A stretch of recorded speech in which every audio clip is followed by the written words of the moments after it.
Bro. Bro.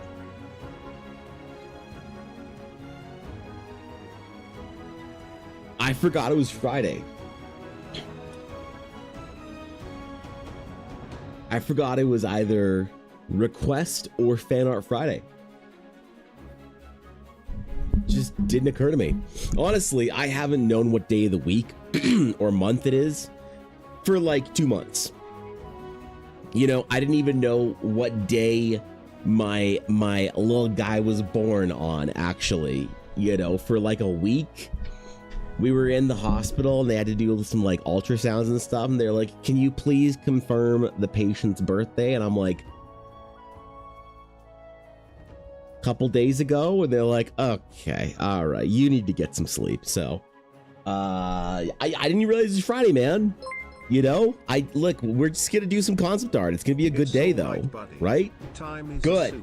Yes, we are all on I know. A floating rock in space, traversing well, the universe, and it is always Taco more of Tuesday. a How you slingshotting. Smile. Right. I'm good. How are you, Mel? Thank you for the 100 bits. I'm good. I'm good. I'm chilling. I'm relaxed. I'm ready. Went to the gym this morning. Had a good night with baby. He only woke up once. And the best part about him only waking up once is I didn't wake up at all then. Ella just tanked the whole thing. So I slept an entire night, man. It was great, you know? Woke up at 5 a.m. I'm getting up early now. I'm getting up earlier. I used to get up at like about 6 a.m., go to the gym, work out, come back, do some little work things, breakfast, whatever, start stream, start my day, work, whatever I was doing that day. Now I wake up at about 5 so I can do the morning little change routine, feed, whatever with the little guy. And then I get to the gym a little bit earlier. So that's good. You know, because I'm there then when more of the old people who are like just crushing it are there. Because at my gym, there's like just a legion of elderly people making me absolutely and utterly convinced that age is just a choice. Yeah. So I actually like it. I actually like it. I'm enjoying getting up earlier and it's fun. It's good. And then I'm home and I'm ready. And all I have to do is go to bed early. That's all I have to do. So like 9 p.m. I'm like, ooh, we got to get in bed soon. You know, I take the puppy out for the last walk of the night, get in bed 9:30, sleep by 10, and that's fine. Now, am I missing out on every late night gaming session with the boys? Absolutely. The good thing maybe here, the convenient thing, is the boys don't play video games anymore. They don't play games. I don't know what they're doing. They're off being married or working or whatever. So they're, you know, I'm not missing out anymore. I might miss out on some D&D games. I don't know. I know a lot of people play D&D late into the night, even on weeknights. So that would be a stress, but I don't mind going to bed early and being up super early. It's kind of nice actually, right? Morning, Jess. You got up way too much last night. Damn. I'm sorry to hear that. Cause I get it. I get it. Some nights he's up every hour and a half, maybe hour, something like that. And some nights he's up once, and then Ella just handles it. People are stunned when they find out that Ella tries to let me sleep at night, which is just like superwoman shit. But honestly, you know, I ain't gonna complain. I ain't gonna cry about it. I gotta like have energy from my domestic house husband mode. Been gone for a while. If the kiddo is finally here, yes, Raven. I was gone for about 10 weeks. I was gone for about 10 weeks, I think. Yeah, a couple weeks before. That you decided to run a short stream on Canada Day and I lost my regular streak. The horror. Steve, I'm sorry. Listen. I couldn't predict when I was going to be able to come back. I even tried to stream the previous week, but everything on my computer, as I told the story, completely broke. It's good to see you, Steve. Steve, we were talking about Eldara cons, and we need you to confirm whether or not Eldaracon GameCon 2026 was version 0.13 or 0.16 or 0.19. It was some multiple of 3. And then I realized that the versions don't matter anyway, and who cares? It's all arbitrary. As far as I'm concerned anyway. So it's good to see you, buddy. Good morning. How you doing? Thank you for the tier 2, buddy. Good to see ya. You're saying cool in the horrible weather. I'm not sure what the hell you're talking about. We don't have a heat wave up here where I live. It has been cold and rainy and thundery and yeah, I don't know shit about nothing about warm weather and heat waves, dog. That's an East Coast thing, man. But you've been doing well. Evan had the best candidate ever. Got about $100 of Gen 5 Pokemon for my master set. That's going to be expensive, including some of the first black and white packs ever released. That's cool, dude. I didn't know you're after the Pokemon card grind. I think, basically with the release of the Eldara trading cards, I think I'm basically done with most other trading card games. You know? Like, I don't know. That shit's expensive now. You know? That shit is gone from a game to gambling as far as I'm concerned with the secondary market and scalpers. And if you're not willing to play around it, then you can't play anymore. And I guess I just don't have the energy to try and find it. So I kind of miss it. Yes. Is that a lot? I'm dying, buddy. Help me. Yes, that's a lot. I don't know. I think like normally I try and be accommodating to my American brothers and sisters down in the South by, you know, doing the translation of units to whatever, to this, to that. But you know what? If the World Cup has taught me anything, the World Cup of soccer, or as they say in the rest of the world, football, fuck American units. If we all peer pressure you guys to speak English, then maybe we'll get there. So at least until the World Cup is off, I'm going to be belligerently not looking up what the conversion is, but after, you will absolutely see me looking it up once more. So 43 Celsius. Damn, bro. That's hot. You should be careful now. That's like danger territory for weather, unless you live in Las Vegas. That's, you know, that's kind of a day in the week, right? What did I miss? Okay, hold on. I think I missed it. I think I missed some shit. Enough to make me have a... Wait, hold on. Give it a moment. Is it a headache? A migraine. Ah, there it is. The migraine. TTS say it again. Yep. Missed that, Mel. Thank you for 100 bits. Just want to share the news because I brought up in chat before. The only downside of my 400 plus cards no longer fit my 260 binder of sleeves. My Gen 5 babies. Damn, bro. You gotta get yourself a bigger binder. They can make them up to like what, 1,000 cards? I've seen them. Wasn't shocked that you didn't make it on the stream last week. Yeah, I know, man. I was. we were in and out of the hospital quite a bit with little guy last week. So here's hoping he's not needing another trip back. Version 12.1. Okay, we're good. Yep. It'll be the next Eldarcon, it will be version 0.16 then, unless we forget, in which case it'll be what other arbitrary number we figure out. I went to the car show the other day. My town is another girl who is specifically a Nova collector, and we found each other in the hobby. That's cool. That's really cool. I think that like being able to sort of like enjoy the trading card game as a hobby is great. I don't know. I've just been around it for too long that it's one of those things like you ever enjoy something and then you do it on like a professional side and then you just don't enjoy it anymore. The example would be like if you like I work conventions and now I no longer enjoy conventions. The only convention I actually enjoy every year is GameCon, but like fan expos, you know, those kind of ones. You know, like once you have to work a convention, you see how the sausage is made.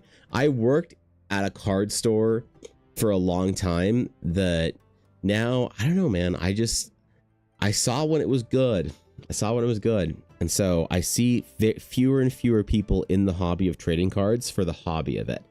You know, like Ella's friend texted her the other day and was like, oh my God, look, we got this like $700 Charizard in our box of trading card game playing cards, cardboard. And they were all freaking out about how happy they were, you know? And I don't know. I can respect people who can like enjoy it as a hobby and can enjoy the cards for whatever it is. But I always find that now when I see anybody excited about having gotten a card, and that happens in my Twitch chat as well, people will like pull a big card and they're like, oh my God, I got a $500 card. It's like, one, no, you didn't. Two, like, I'm sorry to break it to you. Two, I don't know, like that sucks that you need to, your card needs to be $500 to be able to enjoy it. You know, back when the hobby was about collecting.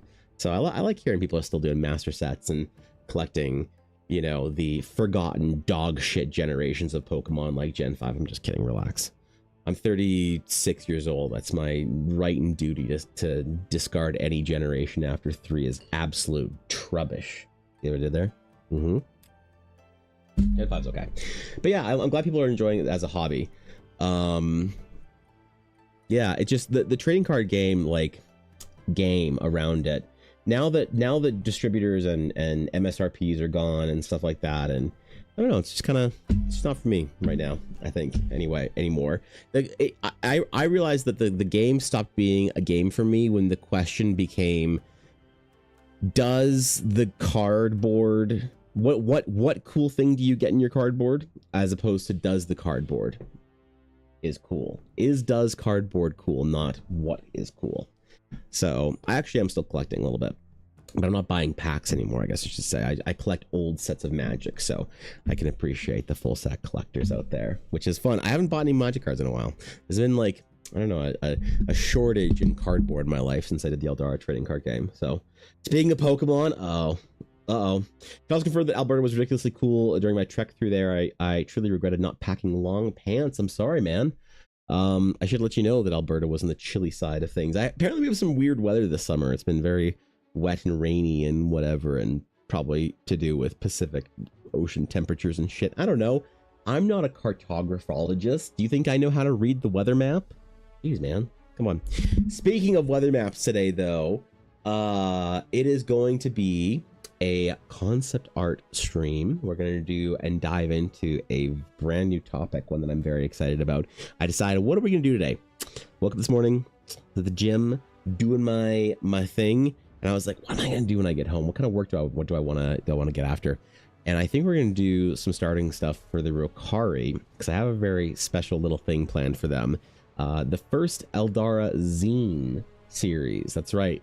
I've been inspired by friends of mine who have been very, very pro, I guess, returning to the roots of RPGs.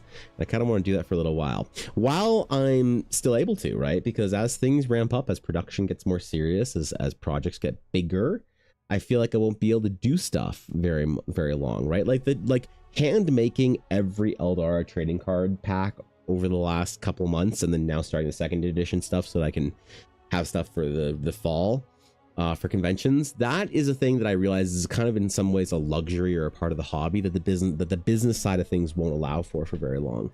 So, you know, once once there's so much more demand for something like having published books or whatever, you can't do stuff by hand anymore. So I figured, why not try and go back to the old roots of RPGs and try and release a couple of cool little zine things this year for RPGs, for the people who understand what it was like back in the day, back in the early sort of day of RPG homebrew material, back even before maybe the internet started to take it on, back before the DMs Guild and whatever else and wherever else you get your RPG supplements at. I figured I'm going to do a couple little zines for some things. So I think for each one of the, I actually have for Sabine, I was going to send not only for the Azael, like, because the coffee supporters we're getting a copy of the lore and whatever else for the thing that they supported. I thought if I was going to do something that was like rules mechanics heavy, like a new playable race or whatever, that I'd also do a little zine for it. So I think that'd be kind of fun to have that. It'd be fun to have them a little like collection of them at conventions, whatnot, for people to peruse through to see if there's anything in there that caught their eye for what their games could include. But I kind of want to I realized, okay, hold on, before we get into the projects today, I had a interesting time at GameCon, this last big convention. Normally I do a report from the conventions after conventions and talk about like what people were talking about, what games they're playing. Needs, oh buddy. Shit. Yo, what's up, buddy? Thanks for the 40 months. I appreciate all the support. Good to see you. It's been a minute. Sorry I've been away. My bad. Well, I mean, baby's bad, I guess, but yeah, it's good to see you, dude. I've been gone far too long, so thanks for all the support, dude. Yeah, I want to do like a little report back to the Dragon's Claim as to what people are doing, what's going on in the world of TTRPGs, with my ear to the ground. And one thing that I realized was that I think I need to think about in the next 5 years developing an entirely new RPG system for the Realms of Eldara. I think like that was a long-term project, is somewhere down the long road. I wanted to create a game, and I was perfectly happy making D&D like supplements. But what I'm realizing, and what I've sort of had an epiphany is that I think I should move to doing both a little bit sooner than I had originally anticipated. That there was an opportunity, and then people would stop calling me a D&D artist as well. That'd be great, at conventions. Wow, you do D&D art? You're a D&D artist? Not really. I don't work for Wizards, so was like a result of the El Nino messing the weather up all over. Yeah, it's the ocean temperature thing, right? Yeah, we're kind of messed up here. Not gonna lie, there was whatever the Magic version of the ETB boxes for Strixhaven, my brain immediately went to, I hate Magic, maybe I could trade Pokemon cards. I saw myself because I didn't want to take the box's joy from someone who might use it for a collection. That's fair. I mean, wait, why do you hate Magic? Wait, what? I just glazed past that. What's wrong with Magic? Magic's a great game. Speaking of books, don't forget I have dibs on being a beta reader. Absolutely. I did some writing to the some more writing actually over the last couple of months. Quite a bit actually, now that I think about it. But not as much as I wanted to. I want to have I want to have a lot finished by July. So, baby makes everything kind of like you're talking about in the last stream. When your baby's in the hospital and your wife's in the hospital and whatever else is going on, man, puts shit into perspective. I am so much more relaxed about deadlines being missed and whatever for projects and work and whatnot. Cause what's important in life, I guess, right? Look fun with waiting. I want you, Ella Baby, to get a comfy routine back on track. I appreciate it, Sabine. That means the world to me, and your patience is not going unappreciated. But part of my routine that I want to get back to is I've really felt in a lot of ways creatively starved. Like I'm not like,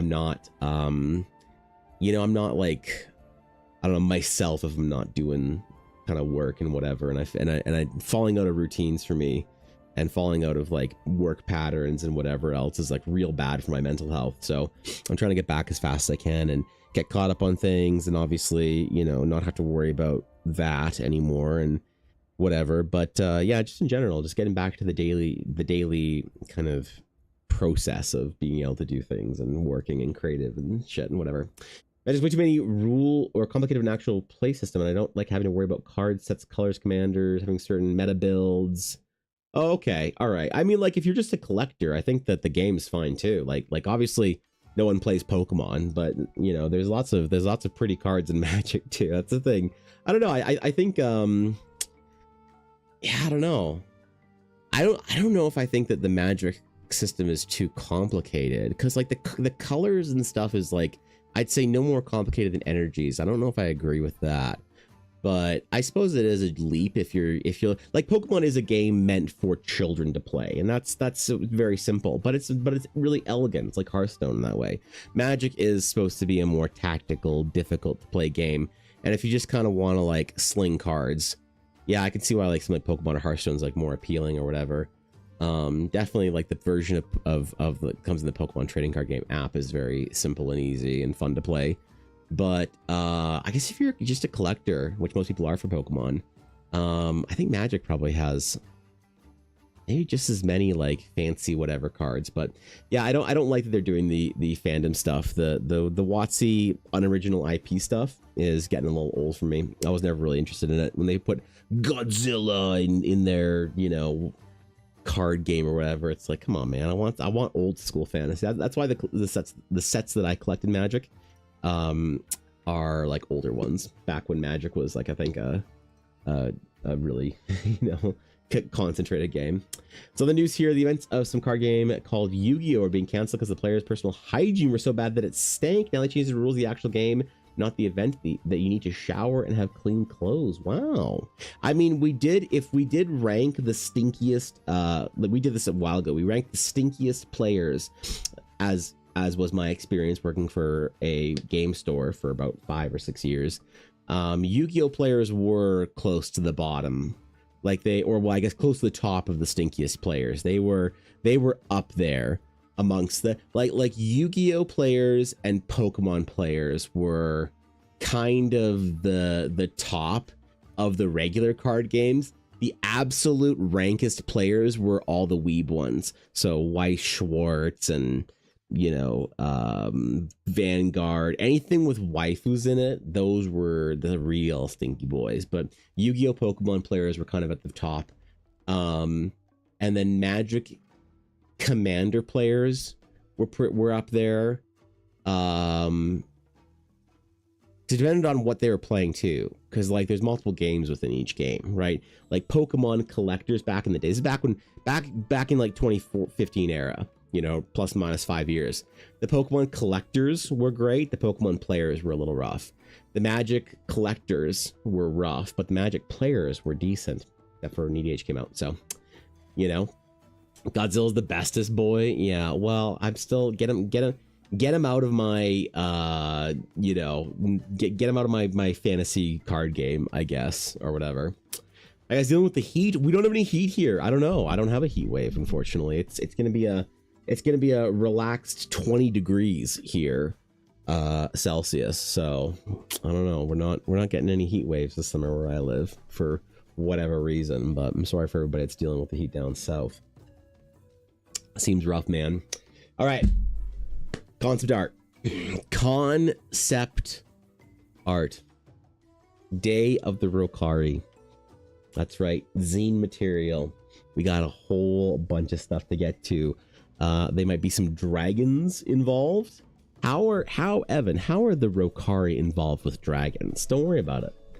Don't worry about it. They are. It'll be fine. Everything will explain itself in due time. I hail from Asia. It's hot over here. Asia's always hot, so I'm not surprised. Honestly, I don't think that if anyone from Asia complains about the heat, I believe them, because it's always hot, you know. But I like it, you know. Anytime I'm over in Japan this summer and it's like, you know, 35 degrees out, ooh, I like that. I like when it's hot as shit, man. It's nice. Over here, I don't know the whole dry heat thing. I'd rather have like moisture in the air or whatever. So I don't know what I'm talking about. I don't live somewhere where it gets really warm. I live in the prairies and mountains of Canada. So okay, so the Rokari. We have to collect our references for them. So the Rukari are a group of, ooh, there we go. Let's get the actual Photoshop file up. The Rukari are a group of nomadic wild folk, wildkin, elves that descended from the proto-ancient Eldari elves who spent time in close proximity with one of the wild gods, the wild beastkin gods. And from that developed a natural, you know what, let's make this a little bit darker. There we go. A natural affinity to the vulpine form, as all of our sort of like anthropomorphic D&D races work. Based off of lynx? No, a fox, actually. The Rukari are based off of foxes. So, well, loosely anyway. So I don't really like, I mean, just to briefly talk about the history of the Rukari, just so we know where we're kind of sitting with them.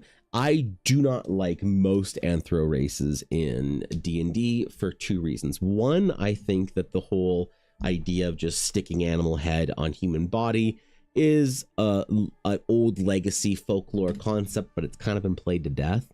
And two, I really just, you know, I really just think anthro races in fantasy are lazy to begin with, but the people want it.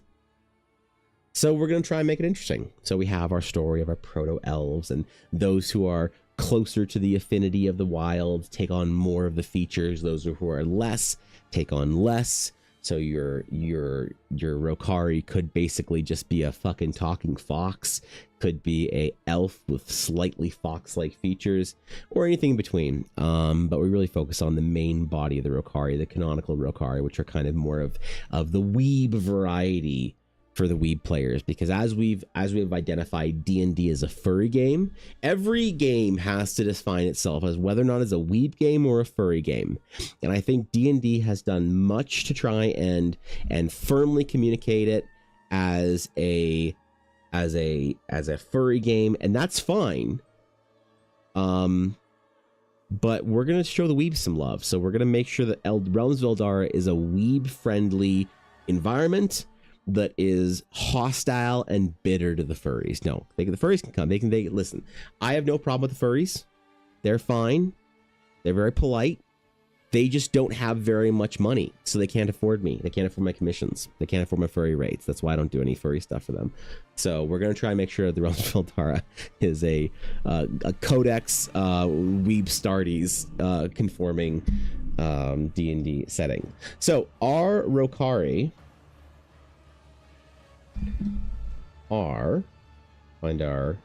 ooh, did I lose all of my typefaces? No, I didn't. Okay, good. Rukari. Rasterize. Okay. Our Rukari are being sponsored, the development of, for they're being sponsored for the development of them is being sponsored by a very wonderful guild member by the name of Azalea Fox. Funnily, of all the things in Eldara that Azalea would sponsor, the Rukari is it. So Azalea wanted to see a deeper development on the Rukari visually and narratively, and so that's what we're gonna do. At the same time as some other little projects are wrapping up, I just kind of wanted to jump into something we haven't even started at all yet. For the first week back, obviously, I'm not even really convinced I know how to draw anymore. It's been a lot of weeks of not doing shit, and so we got to break the rust off a little bit, clear out the mold from the gutters, as they say. I never met a broke furry. The fursuits are crazy expensive. I know, that's the thing. The reputation the furries have is that, oh, the furries have so much money. I have been asked by many furries if I would draw their anthropomorphic D&D character, and I always give them my rate, and you know, I get ghosted. It's crazy. I'll say to them, hey, like, I'll do that, but it's gonna cost you whatever, like, it's gonna be expensive, and they always do the same shit. I'm a furry, money is not an object for me. Oh, I don't even need to. Just send me the bill. They always say the same shit. And then guess what? I send them that Instagram DM. I say, oh, by the way, this is going to cost you whatever. And then nothing. Either, whoa, I'll think about it. Okay, sure, man, think about it. Or just ghost, unfollow, whatever. That's fine too. I'm not that mad about it either. What people, like, if you want the real down low of who has the commission money, if you're a young artist and you really want to start doing art commissions and you want to know, where do I go for the money? It's not the furries. All right? It's not the weebs. The furries, I don't know what they spend their money on. They have a reputation for being the best out there. They're broke. I'm sorry. The weebs, they were never considered to be the ones that had the money for commissions. The weebs are perpetually broke because they're too busy spending $600 on a statue of Hatsune Miku in another fucking outfit from Monster Hunter or whatever. And they're also too broke now because they're too busy paying for cards of waifus with gold signatures on them. No, I'm sorry, man. The weebs don't have money. The furries don't have money. Who is the money? If you want to go where the money is as an artist and you want to work for a client base that has money, that wants to pay you well and fairly for your time, it is the Romantasy Book Talk Girlies. Yep. Yep. It's the Book Talk Girlies. I don't know, man. You know? Like, they just are willing to drop cash for commissions. And they're the best to work for too, because they want their characters all unreasonably hot. I got like 6 clients out of the last time I went to a Book Talk themed event. The only time I went to a Book Talk themed event, unknowingly, by the way. We didn't know it was a Book Talk themed event when Ella was invited as a vendor. And I got a bunch of clients out of it. And they're like, hey, I love fantasy. No, you don't. You love smut, but fair enough. And I would love D&D. No, you don't. You love enacting your smut. And I want you to draw my D&D character for me. Okay, sure. How much will that be? Well, a portrait for this character is probably going to be about $350. Okay. Oh, sorry. I know we're in Canada. I should do the conversion. I meant US. And they're like, okay. I'm like, what? They're like, yeah, great. And then I send them the bill and they comes back to me with like $100 tip on top of it. Oh, I'm telling you, man, the Book Talk Girlies, they're the ones that appreciate art, man. They're the real ones out there. So yeah, not the furries, unfortunately. The furries can't afford me anymore. Leaves you money. They have One Piece TCG2 award. Yeah, apparently One Piece is getting up there too. They'll call that with the waifus with golden signatures. Do you have, how many Weiss Schwarzi cards do you own with waifu golden signatures? I have quite a few back from my game store days. I thought that they'd be a nice long-term little thing to sit on. So I have a whole bunch of them from the early days of Weiss Schwarzi. So I don't think they're really worth much or anything, but they are fun. They're part of my like niche card collection from back then. I sold most of my trading cards to pay off student loans, wedding, all this other shit in life. So I'm kind of out of the game entirely, except for niche weird things like some Magic, some old Pokemon, and also a very, very special box that is at a bank somewhere that has some very special cardboard in it. We'll never know. Love and Deep Space Girlies scare me. What is Love and Deep Space Girlies? Wait, what is this? Is this a new brand of TikTok Book Talk Girlies that I don't know about yet, Sabine? Here's draw Silas from Love and Deep Space. Don't crush my dreams like that, Evan. Oh, okay. I'm guessing this is a thing, right? I don't know. The only Silas I know is the shitty hero from League of Legends that, I think anyway. Love D&D before Book Talk, so I feel like I don't fall into the category of reckless spending. Thank God for that. Yeah, fair enough. I don't know. Book Talk Girlies are the ones though. And then they also don't complain about making their characters like, you know, Evan, they just all want them unreasonably save yourself attractive. From the fandom. Don't do it. You will never come back. Rolling on the floor laughing emoji. Let me Google it. Love and Deep Space.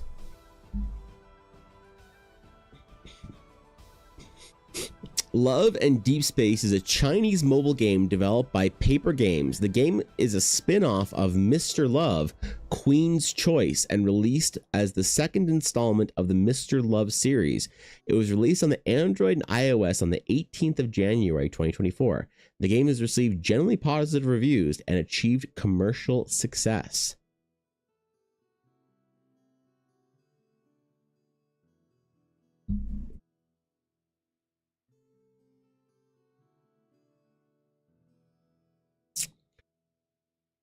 Oh, I see. Okay.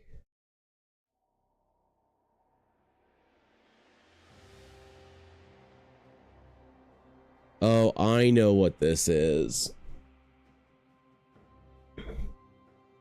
So this is Stellar Blade for girls. Got it. Okay. Got it. Okay. Okay. So this is Husbando collection game for bed rotting, TikTok scrolling, Stanley Cup wielding gamers. Not like so there's the Cheetos dust, you know, neck beards out there that are got it. Okay, I see it. I understand. Well, you know, look, I was going to do some fan art and do a very limited print line. So one thing that the Book Talk really said that they loved the idea was limited art. So I was gonna do some fan art of I don't, excuse me for not knowing shit about this, but I don't know anybody close enough in my life that hates their husband enough to actually enjoy this stuff.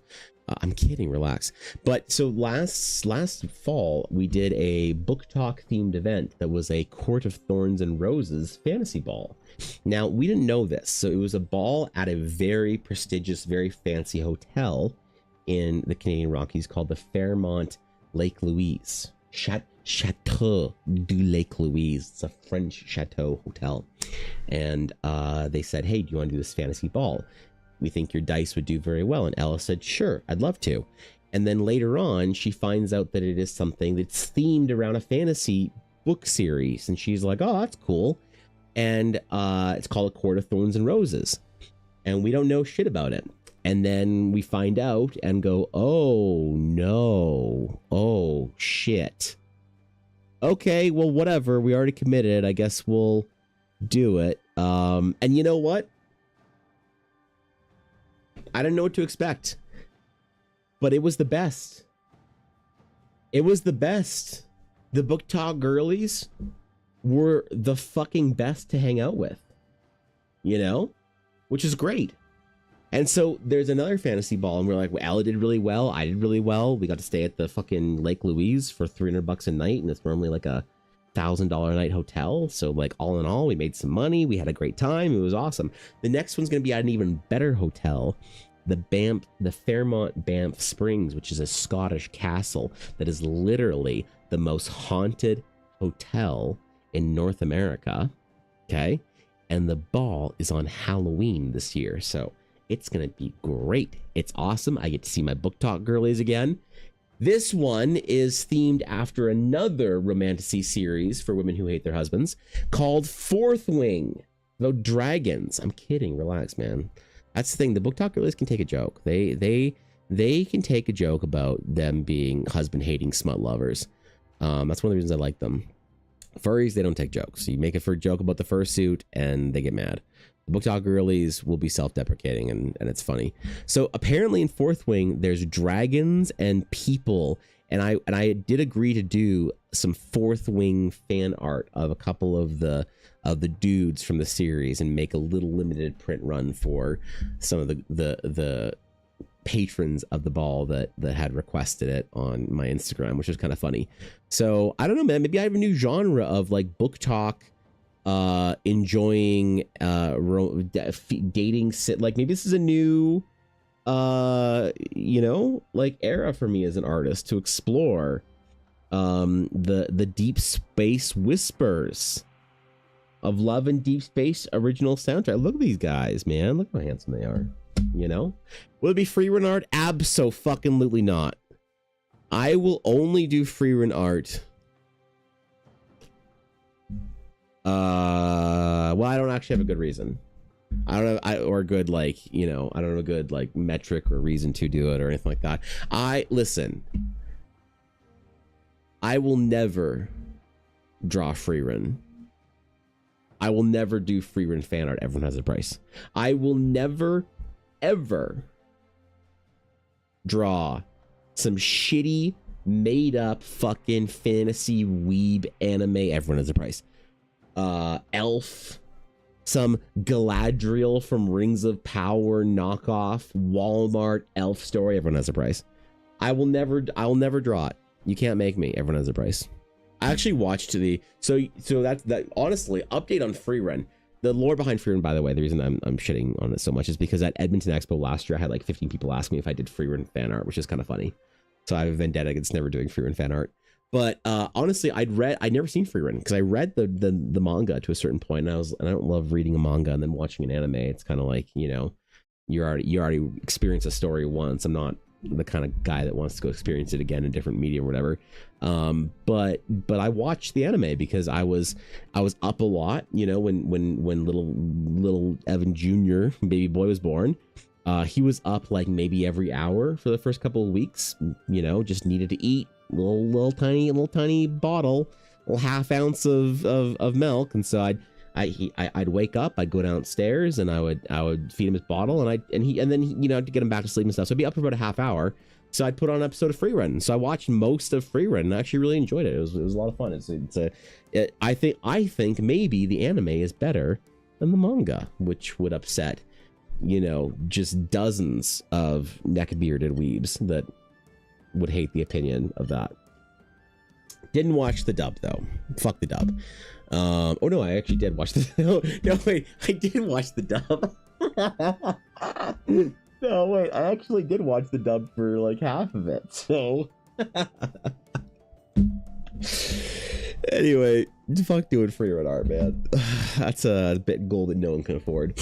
All right, so for Arukari are going to be we're gonna be doing some concept art for them to try and build a background so that you can actually play and run in Arukari. We gotta find stats for them too. I'm thinking about some abilities. The problem with doing stats for the Arukari, and this is gonna be a thing that I really gotta dive into, is I am not yet confident that I know all the differences that come in the new 5.5e edition 2024 rules of Dungeons and Dragons Imagination Dragon game. I actually have no idea how they change certain things.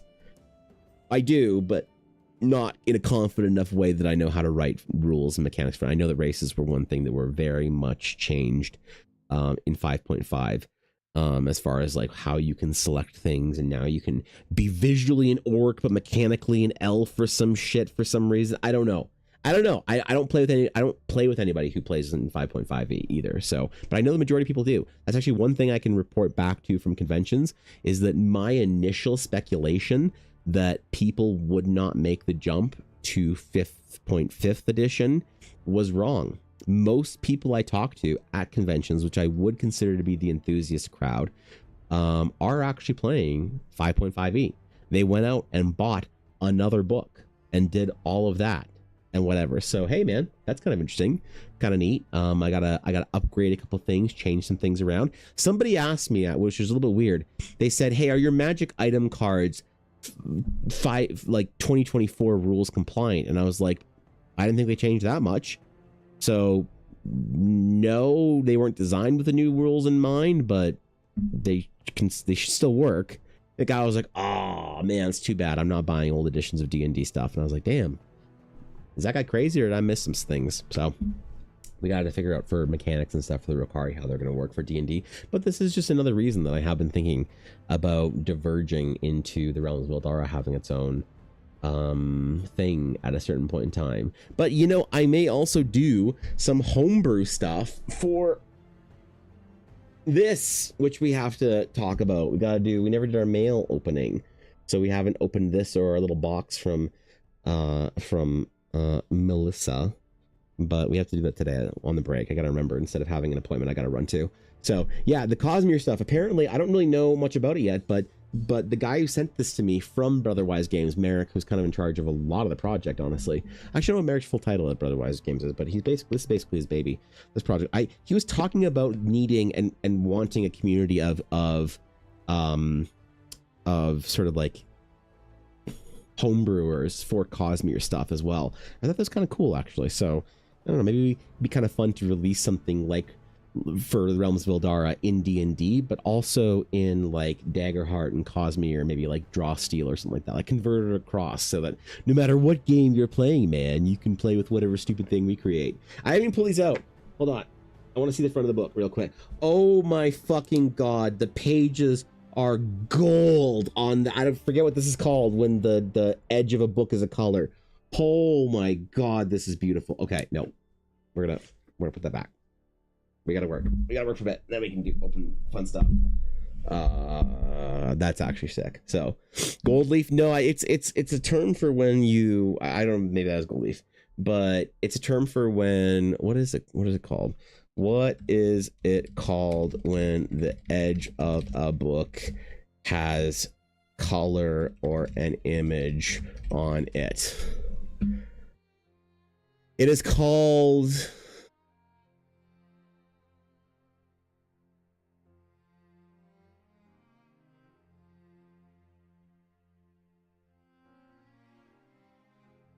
oh, for gold, it's called gilded edges.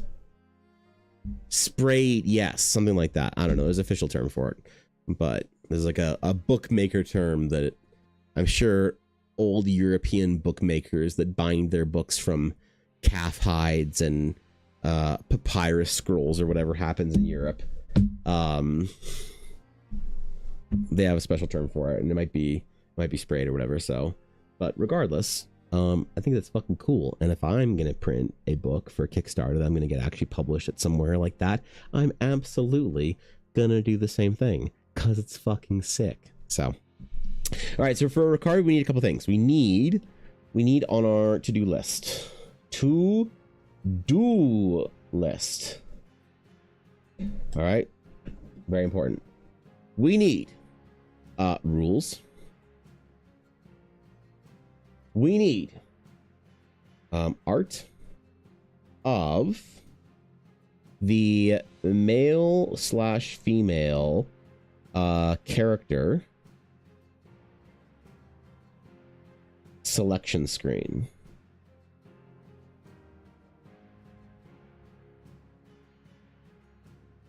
So the way we're formatting all the new races, backgrounds, species, whatever you want to call it for D&D now. I forget what D&D is calling it now. I think backgrounds, species, I forget. Whatever for the races, classes, whatever of a new race/species. We're gonna do the classic character selection screen. You know, you've got like the one character, hands on hip, sword over shoulder, leg up on a rock. Then you got the other character kind of, you know, crouched, rogue hooded type, twirling a dagger, whatever. You have your like your male, female, like kind of character selection screen type thing that when you flip during like the creation process, when you flip through the different you know, human, elf, dwarf, all that, then you get the kind of the example. So we're going to try and do kind of the stereotypical example. So we need that character selection screen art. Then we need some cultural symbols. Okay.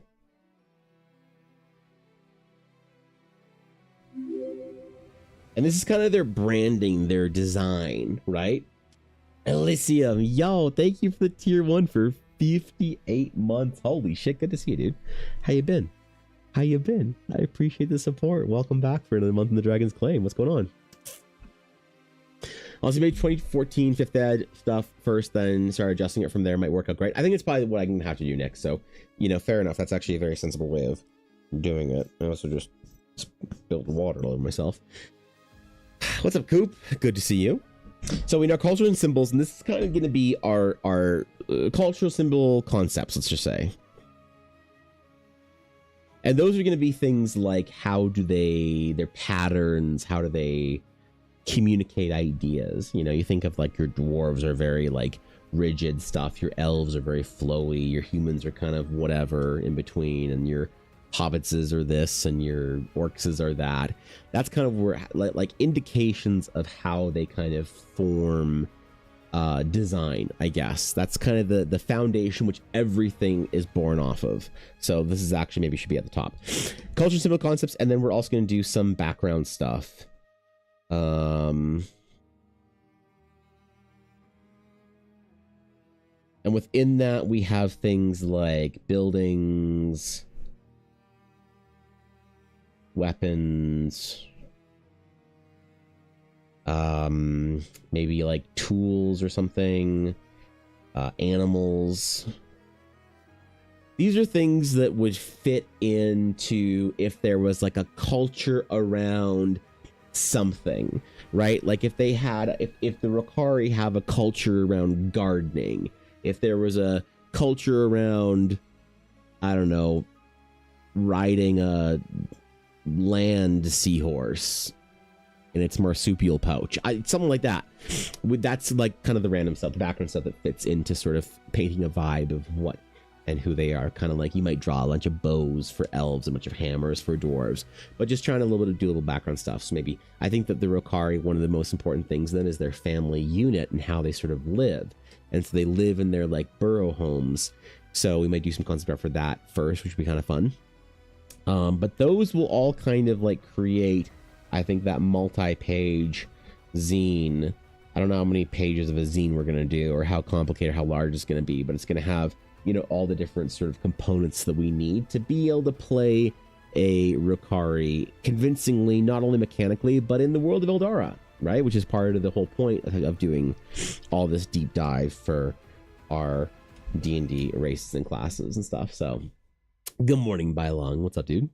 Have a day off for Freedom Day. How is the baby? Oh, is it Freedom Day soon? Isn't Freedom Day tomorrow? Oh, I guess today. Yeah, you get the day off for 4th of July. Well, happy 4th of July early. Baby's good, honestly. Baby, you know, I don't want to sort of retell the whole story that I spent like 2 hours telling yesterday because I don't want to bore anybody again. But basically, the TLDR of the story is Baby and Ella are doing fantastic right now. Baby and Ella had a bit of a rough patch medically. There were some real scary moments, but after a lot of trips to the hospital, ER visits, longer hospital stays than we would like, Baby and Ella are both doing great, which is awesome. So, you know, that's enough for me. I'm good with that. As long as Baby and Ella are healthy, then that's all it is for me. So, any con cred in the family? Yes, actually, Baby caught para-influenza at GameCon. So Baby was, after we got home from GameCon, Steve, Baby was in the hospital again because he got just straight sick. And babies, when they get a cold or flu or whatever, they need to go to the hospital to be on oxygen and stuff. So it was a couple of stays overnight, which was again not what we were looking for last week. And then I think we went back to the hospital again on the weekend. What day is it? It's Friday. Okay, yeah. So I guess on like Saturday or something, Sunday or whatever. I don't know, days of the week or whatever. So we were in and out of the hospital with him, but he seems to be good. He's still just kind of sniffy, but he doesn't actually have a virus anymore. It's crazy when you take a baby to the children's hospital and they're sick, they do blood tests to find out exactly what it is. So the last time we had to take him there, they did a blood test and said he doesn't actually have it anymore. He's just still dealing with some of the symptoms from it. So he's doing good. Ella's doing good. I am great. Back at it, working, going to the gym, doing stuff, you know. But yeah, we're doing great. It's 3/4 of the Freedom Day today. Okay, got it. Yes, exactly. Yep. I was going to say 5-day Freedom Day holiday. I've been in potato mode since yesterday.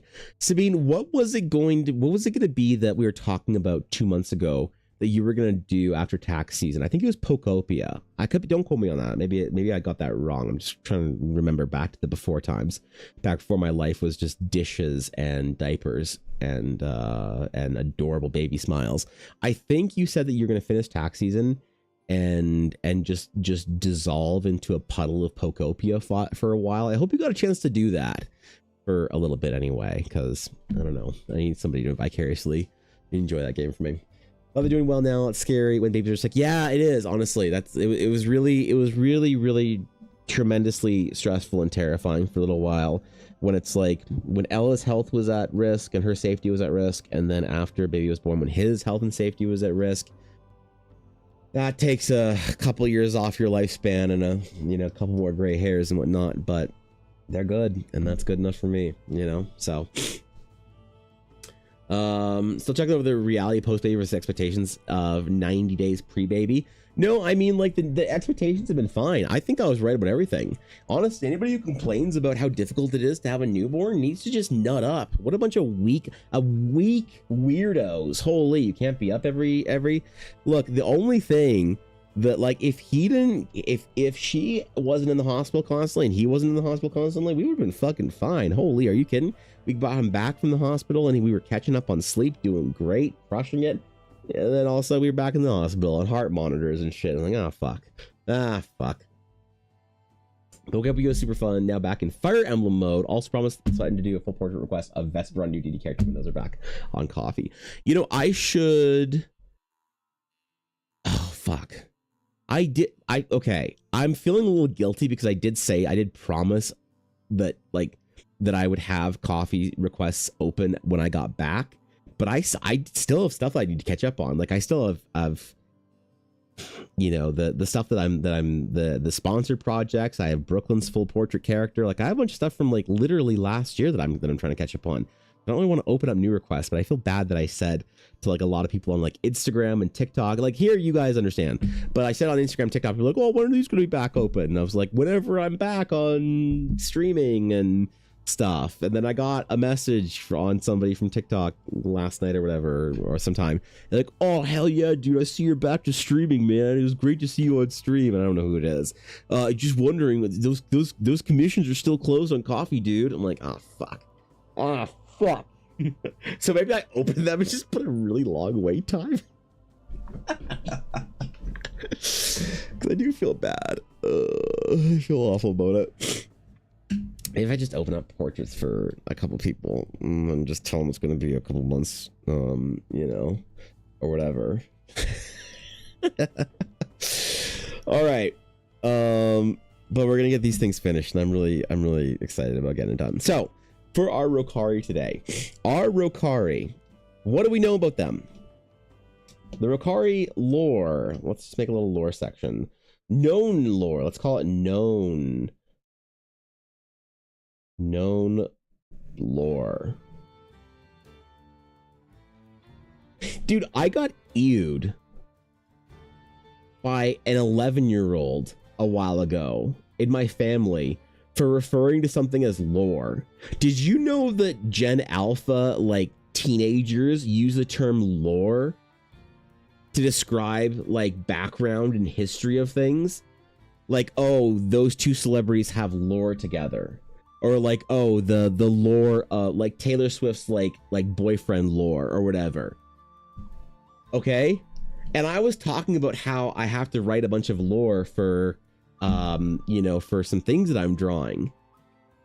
Because I don't just draw stuff. I was explaining them what I do. I was like, yeah, I don't just draw stuff. I like write lore for it and stuff too. They're like, ew, like, it's so weird when an unk uses the term, or uses like I forget what they said, but like uses like young people terms, whatever the word they said it was, I forget. And I was like, unk, I mean, fair enough. Like, I am literally an uncle and whatever. Like, I accept, I think once you hit 26, you have to accept unk status. But I was like, the term lore, like, you guys don't get that. Or like the maxing, the like, oh, yo, aura maxing or some shit. I'm like, these are all nerd terms from like the millennial era. Like, you don't get to just decide that now you can't say that, like, oh, yo, I'm min-maxing. They're like, ew, you're using like old, like young kid terms. And you're like, what? Min-maxing is a term that's been used in gaming for the last 30 years, you fucking little 12-year-old idiot. Like, what the fuck? And then the whole idea of not being able to say the word lore. Dude, I'm upset about it. I got offended by an 11-year-old dude. And then I got him fun dip and he was fine. All right, known lore about the Rokari. So Rokari are I guess Foxkin. Foxkin slash proto-elves. So they descend from that proto-elf lineage of this race of proto-elves in Eldara were basically the first ones in the world that had the mortal status, curse, whatever, buff. And they had a particular like feature of them where they drew into themselves magic that was close to them. So you can imagine a proto-elf that is close to nature magic starts growing, you know, like twigs and flowers and shit. A proto-elf that's close to strong arcane magic might have their eyes turn purple and their skin turn sort of like, you know, a fluorescent purple with gold flecks. Like, they take in the magic, what they're into. So these proto-elves that were around the wild beast gods took on those features of whatever wild beast god they were. Actually, this lore didn't even happen on Teleria. This is actually Thorashian lore. So that's a whole other thing. But so they're part of that, any of the like the kind of whatever, like magic people, fire people, earth people, fox people, wind people, like any of that shit and fantasy people love. Those are all just proto-elves. That also, that it's a way that I can describe it, and that's also a way that I can like describe and rationalize. It's also a way that I can open it up. So if you want to play some fucking weird ass like Avatar knockoff Timu earthbending Ganassi, you can do that in the world and not feel like an idiot. Like, I'll still think you're an idiot, but you can do it and it'll fit into your version of Eldara. I want you to be able to take whatever stupid idea you have and fit it into your version of Eldara, because that's what I'm doing, is putting my stupid ideas into it too. So they're part of these proto-elves. Foxkin, they are in Teleria, they are a small population.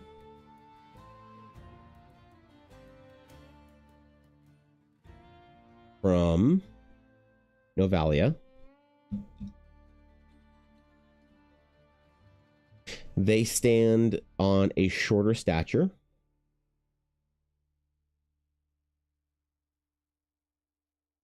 Somewhere around the like 4 foot to 5 foot height. They live in tight family communities.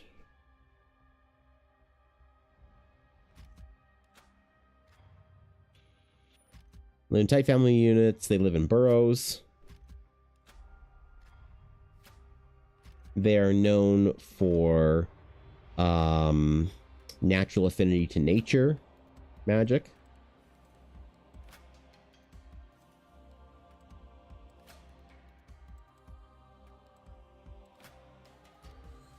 And arcane magic.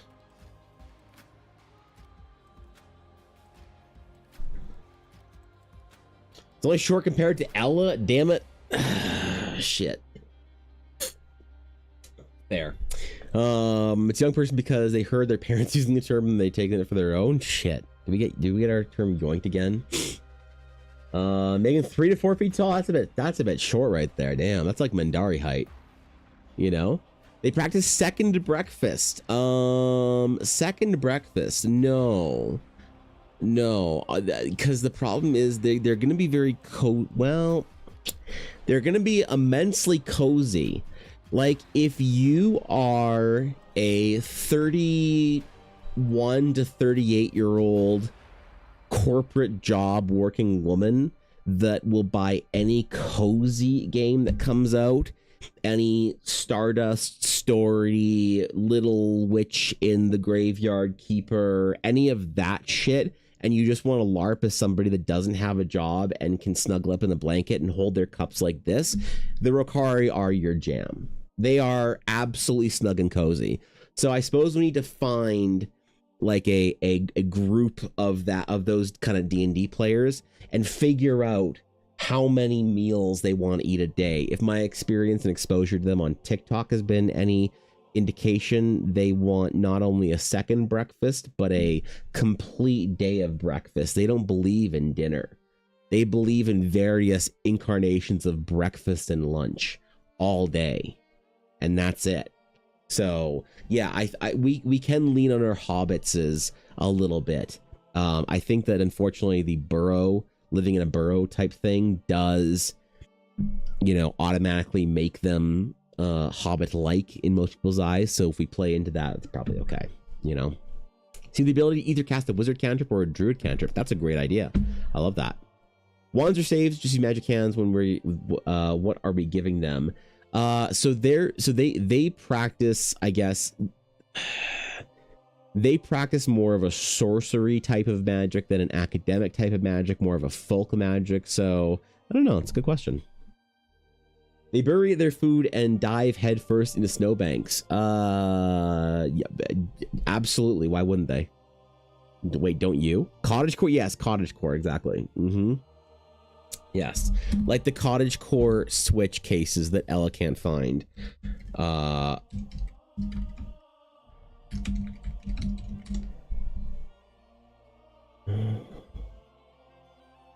Wait, cottagecore Eevee, I think it was.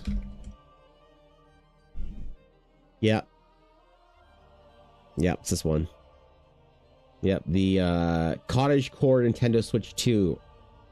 Ella was desperate to try and find this, but I guess they don't make them anymore. So wait, in stock, $85. Get bent.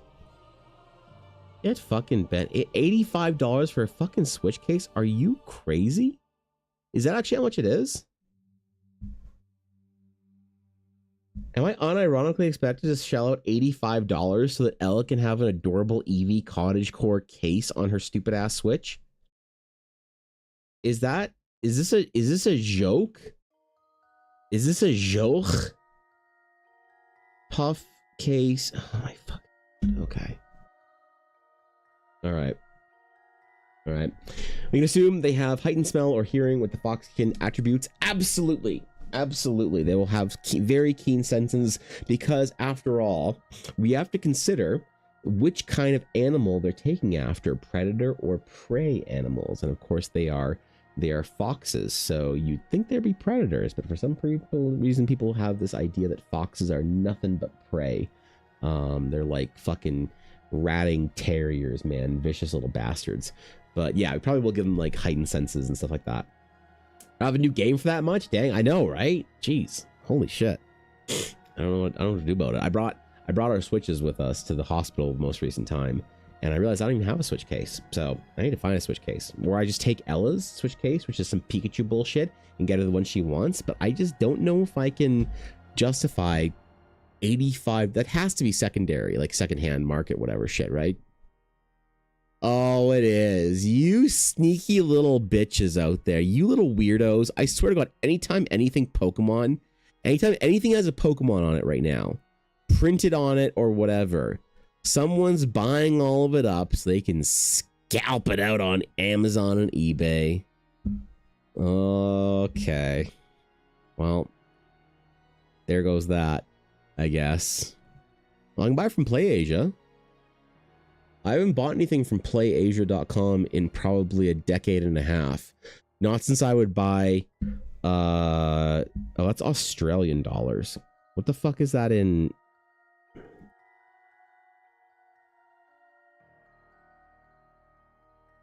Canada dollars? It's still...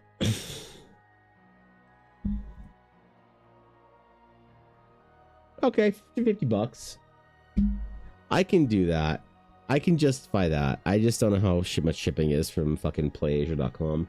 I haven't used this website, as I said, since I was buying Japanese language RPGs for my PSP in 2007. I can do that. night vision, Fox Nocturnal or dark vision. I don't know. I am naturally, I think, against the entire night/dark vision debate in D&D. You know, like I don't know. I think a lot of D&D has night or dark vision, or you know, low light vision at the very least. But does it really ruin puzzles as much as DMs make it out to be? I don't think so. And I feel like if you're going to give it to anybody, you give it to your animal kin, because that kind of sense is like naturally more common or whatever. A described demographic may also recommend they have adorable forest friends like pet crows or something like that. Guard toads. That's a good, that's having some sort of like natural kind of like woodland critter symbiotic gardening relationship too. That is pretty good. You know, I think in a lot of ways, I was talking to somebody at GameCon and we were talking about fantasy. Curse the wardens and their mirrors. What the fuck? Happy belated birthday, baby Evan. Here's monies for your mom to get a cottage core EV case that covers a good chunk of shipping.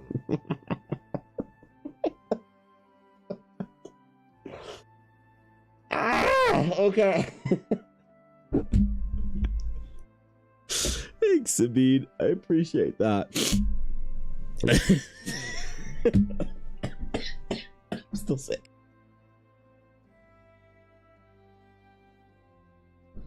Oh, not actually still sick. Just dealing with the remnants of it.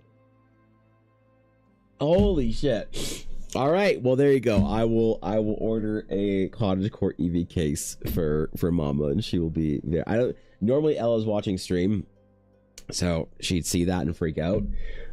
Ella is in fact not watching stream today. She is taking the little guy out with some of her friends for a little day out at the zoo and to get him some sunlight. So yeah, there it is. I appreciate that. She'll probably lose her fucking mind. So thanks, Savine. I'm honored. That's very thoughtful of you. Ella will be incredibly excited about that. What, to donate 85 until you found 50? Thank God, right? Holy, I don't want to pay that fucking price to pay some scalping ass weirdo on Amazon who bought a, $40 Switch case. I actually have no idea how much the Switch cases are normally, because I know that some like PlayAsia would probably mark it up a little bit, but I know that's a bit much. Switch 2 cases are in Canadian. Yeah, so I think the Hori Switch cases are I think they're about $40 anyway, so that's not much of a markup from PlayAsia actually. Yeah, they're like $40. So that's actually pretty decent, honestly, that PlayAsia's not really gouging you that hard. I can respect that. I can pay PlayAsia an extra $10 for the in-demand Switch case. I'm not paying some Amazon scalping dude more than double the price so that they can get it here. So cheers, Sabine. That's very kind of you. Ella will be extraordinarily excited about that. Fucking cottagecore Pokopia. Oh, wait. Oh no, the new update's not out yet. Okay. About to say, am I gonna lose Ella to Pokopia for the next couple weeks? But no, the update's not out for another month or so. Okay, where were we? Shit, damn it, I got sidetracked. Fuck, damn, shit. Thank you, Sabine. Okay, so for our Rokari, we do have one, in fact, example of our Rokari, and that is this character right here, by the name of Aoife. How do you spell Aoife? Aoife. Now, this character was made for a dear friend of mine, one of my mods, whom when I was still convinced I was going to make mod characters, but boy, that was a short-lived endeavor because I just got too buried with work. I wonder if that's why the mods stopped showing up. Anyway, Aoife So this was Fox's character. This is Tiny Spirit Fox, or Mithril Fox, as she renamed her Twitch account, or more recently, it's Mithril fucking Fox. So she wanted to have a Rokari rogue. So I got her a Rokari, got her a rogue. This is her character, Aoife. Why is this spelled Aoife? I don't know. It's some fucking Gaelic shit or whatever. Because I was like, oh, you want to name your character Aoife? Okay, Aoife. And she's like, no, it's spelled A-I-F-E. It's like, fucking, god damn it. Okay. So this is the only example we have of a Rokari concept so far. But some of the core design tenets were definitely a silhouette that's a little more bulky, lots of belts and coats and hoods and boots, and very much cold weather enjoying fox folk here. So definitely in that cozy category as well. So we did a little bit of design for her, but the Rokari have certain kind of design elements that we can kind of pry from them a little bit. These little kind of sort of like dagger shaped type things, a lot of like more, I don't know, like ornate or intricate embroidery mixed with kind of like loose hand stitching. So for our cultural sort of design, we're going to have kind of a combination of maybe like very, very fancy ornate design stuff mixed with sort of more rustic kind of thing. Also, dagger on dagger case is just a good vibe for a rogue, I think. I really like this character, actually. This is a really old piece of art, but I really like this one. So, oh, that's right, and she has the Dragon's Claim cape, cloak, badge thingy. So, I'm thinking things like, let's do some sketching here for some of our cultural symbols. Just things, we start off not with like necessarily things that are like, you know, super detailed items. We just sort of start off with shapes and ideas and a loose frame of what some things are going to look like for them. So definitely these like kind of like more leaf patterns, leaf shape objects, designs mixed with sort of like our kind of separated ornate embroidery. I think there's going to be kind of like a bit of a reference to our Novalian embroidery here, so we can do some pretty intricate designs and then make them a little more maybe traditionally elven, things like that, and really make like a crest for them, because that's one thing that we want to really do is like make a cultural crest for the Rokari. The kind of like, if you can imagine in the character selection screen has the Rokari that has like a emblem for them, and then, you know, the kind of two characters standing there ready for character creation and selection. You see Fox Girl? Well, Azalea, that's because we're doing your Rokari today, because we're working on it a little bit. We're just starting some of our Rokari stuff. Please enjoy your lurk. We shall have some cool stuff to show later, hopefully. And I see some of these like, yeah, these kind of like separate shapes, teardrop type stuff with a little more, a bit of a kind of a seed type thing. But definitely like kind of these large sweeping shapes, these symmetrical crests, winding patterns. So like a lot of like repeated shapes and patterns over and over again. Kind of the diamonds, which is like kind of an important thing to think about. So you could imagine like a shape like this repeated along a trim or something like that. You wear only like furs and not silk unless they are making it or buying it for further towns. That's interesting. I kind of like that. If she wants to make it up to me, make her next nails should be cottagecore themed. Sabine, you are going to be very disappointed, unfortunately, when you find out that her next nails are going to be Warhammer 40k nails. I can ask, but I think she's set on Space Marine nails for the next one. So I'll ask her, but this girl gets it in her mind she's doing something, and there's not much Not much changing. And she decides that we're having pizza and playing Diablo. We're having pizza and playing Diablo. So, a crescent could be a burrow engraved on a silver pin. Crescent shapes, that'd be kind of cool. Yeah. Do a couple of different designs and see what we end up with. See what we like.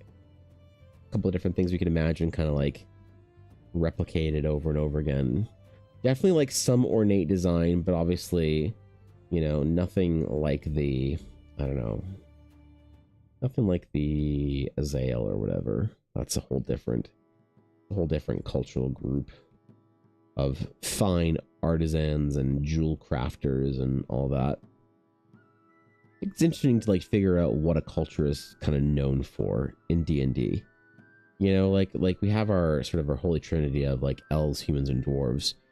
And our elves and dwarves always have like things they're culturally known for. And like even when you go into like the expanded universe of that trinity and go into hobbits and orcs and all that kind of stuff, you have expectations out of them, which are, you know, people always say they want to subvert expectations and do something different. But I think that that's kind of bullshit. People kind of want to, they when it comes to fantasy, they want what they want. And that's something I'm hoping to change at a certain point in time. But for now, the people want what the people want. They want traditional fantasy, the way that they've been playing it, the way they've been brought up with it, the way they've been, you know, experiencing it for the last fucking 30 years or whatever. And like, I had a conversation with somebody at GameCon. It was a very interesting conversation. They were skeptical at my inherent skepticism of modern fantasy.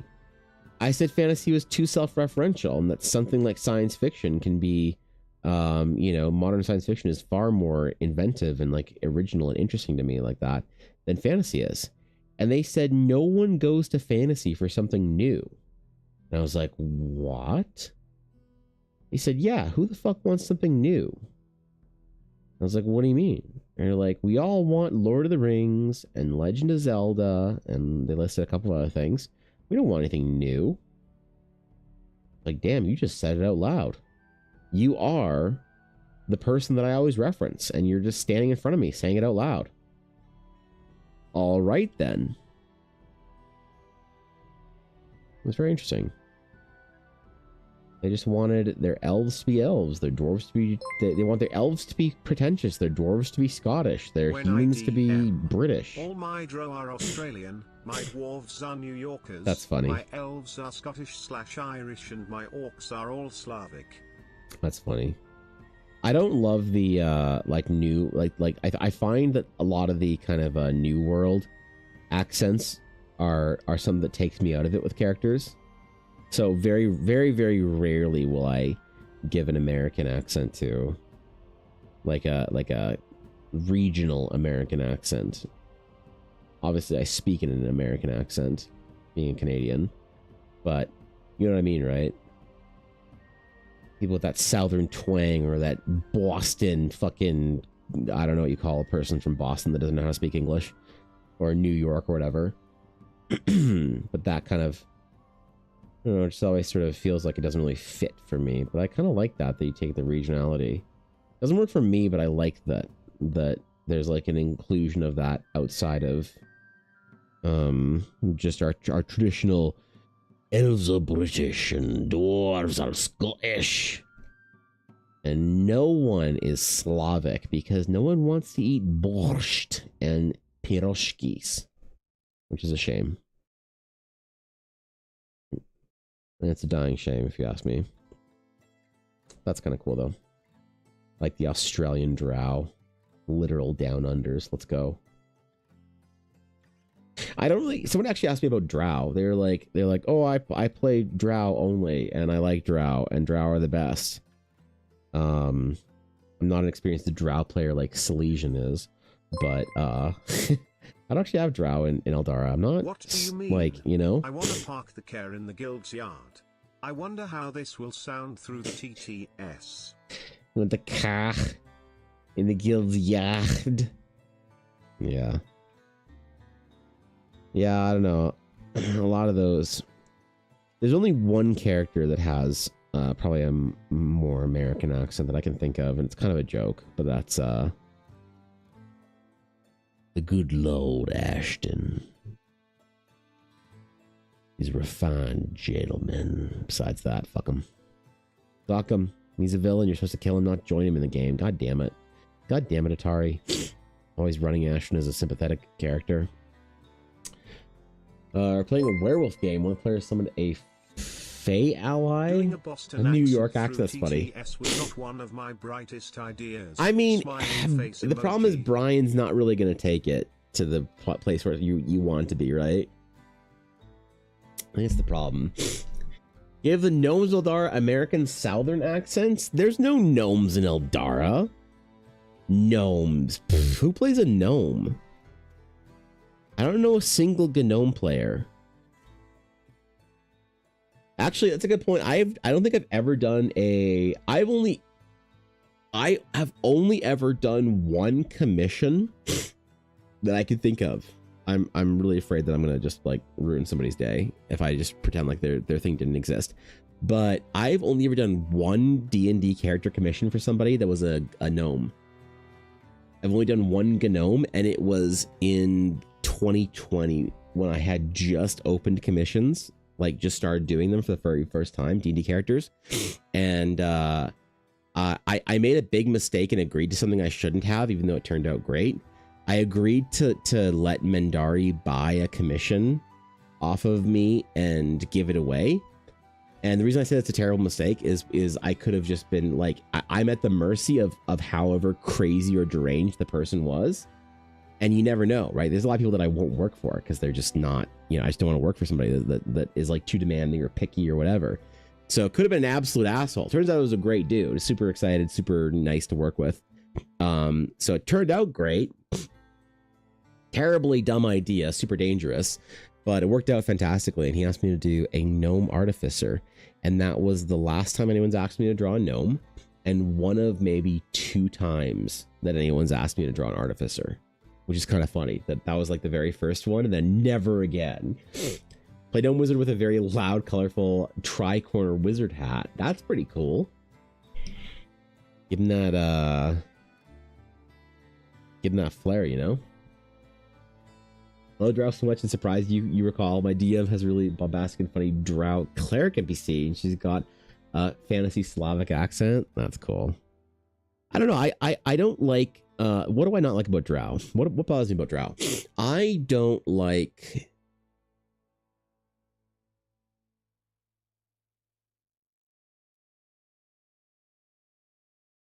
What do I not like about Drow?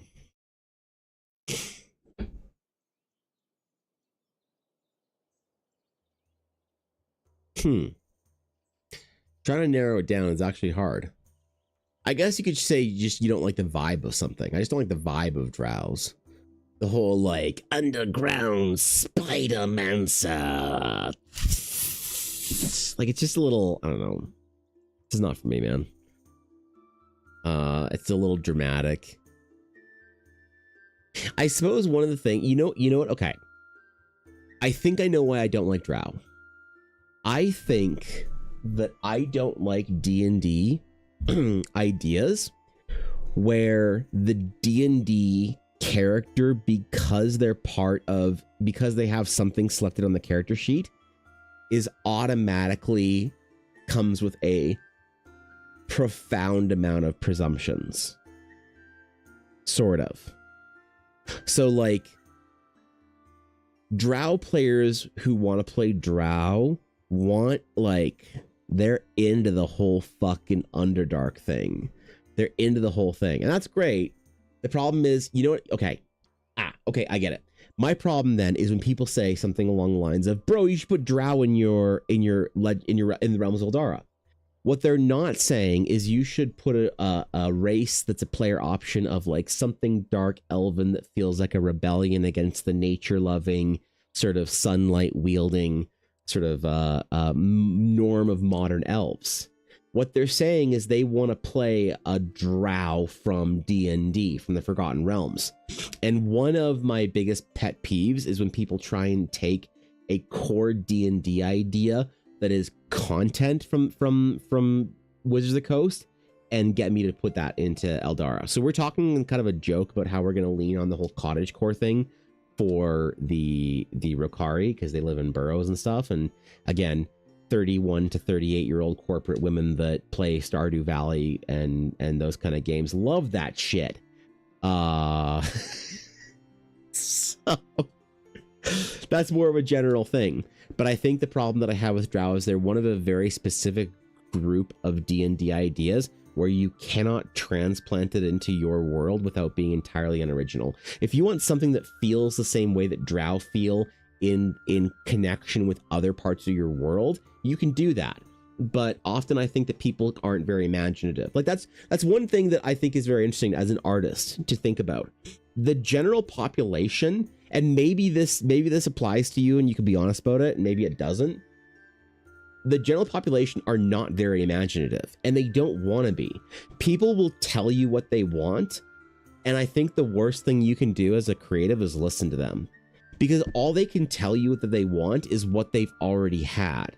But the delight that we experience as people who experience art is seeing something or experiencing something we've never experienced, you know? So when somebody says something like that, like, hey, I want this in my game. Evan, yes. Hi, Evan, that's me. What's for up? The last 6 months. Okay. I've been playing a Warforged in a Spelljammer game, and I was basically a Necron. Okay. She died last session. On her own terms, and getting revenge on the Astral Elves. She took an ancient magic ring into the heart of their sun, and caused it to go supernova that released all its energy and 10,000 years of life magic that had been fed to it. I mean, what else do you do as a life-hating tomb worlder? All right, congratulations, you beat D&D or Spelljammer. Thanks, Jennifer Azalea. Yeah, people don't want something original if you ask them, but everyone does. Everyone wants something new and original that will delight them and surprise them and amaze them. They want to be amazed and captivated in the spectacle of something new. But if you ask them what they want, they can't tell you because they're not fucking artists. And there's nothing wrong with not being an artist. I'm not a musician artist, so I don't know what I want out of music. Today's meets is Bubo Virginianus. Ivan Blonix, Ivan Blalexander. Hold on. What is this meta today, Arturia? What is this fucking meta? Oh, if the meta today, Aduria, is birds that look hilarious naked.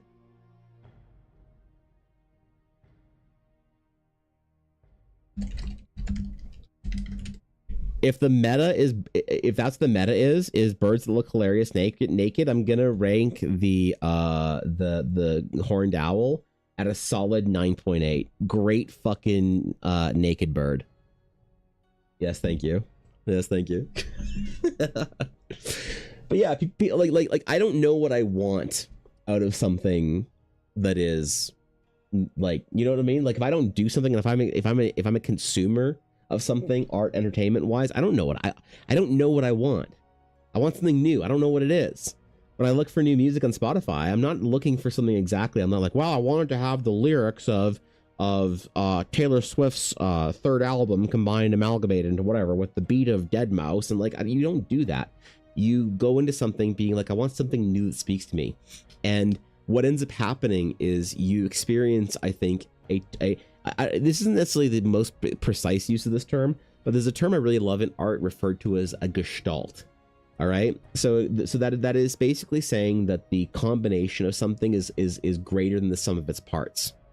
Okay, and this comes from basically a subconscious or unconscious subjective enjoyment of something that has a more profound effect than being able to identify exactly what it is. We're too material sometimes in trying to identify or dissect why some piece of art is great. And so you find this a lot with TTRPG and right, like fantasy nerds. They will tell you, like, so they will subjectively like dissect every little thing and try and be objective over it and tell you why something is the way it is. When somebody tells me that Star Wars is a space opera, I don't take them seriously for the rest of the conversation unless they're joking. When somebody tells me that all Star Wars is, to just keep on that topic, is the hero's journey, I can't take them seriously for the rest of the conversation. If somebody tells me why definitively something is good, I can't take them seriously because there's an entire part of it that is an unknown element that you have to investigate.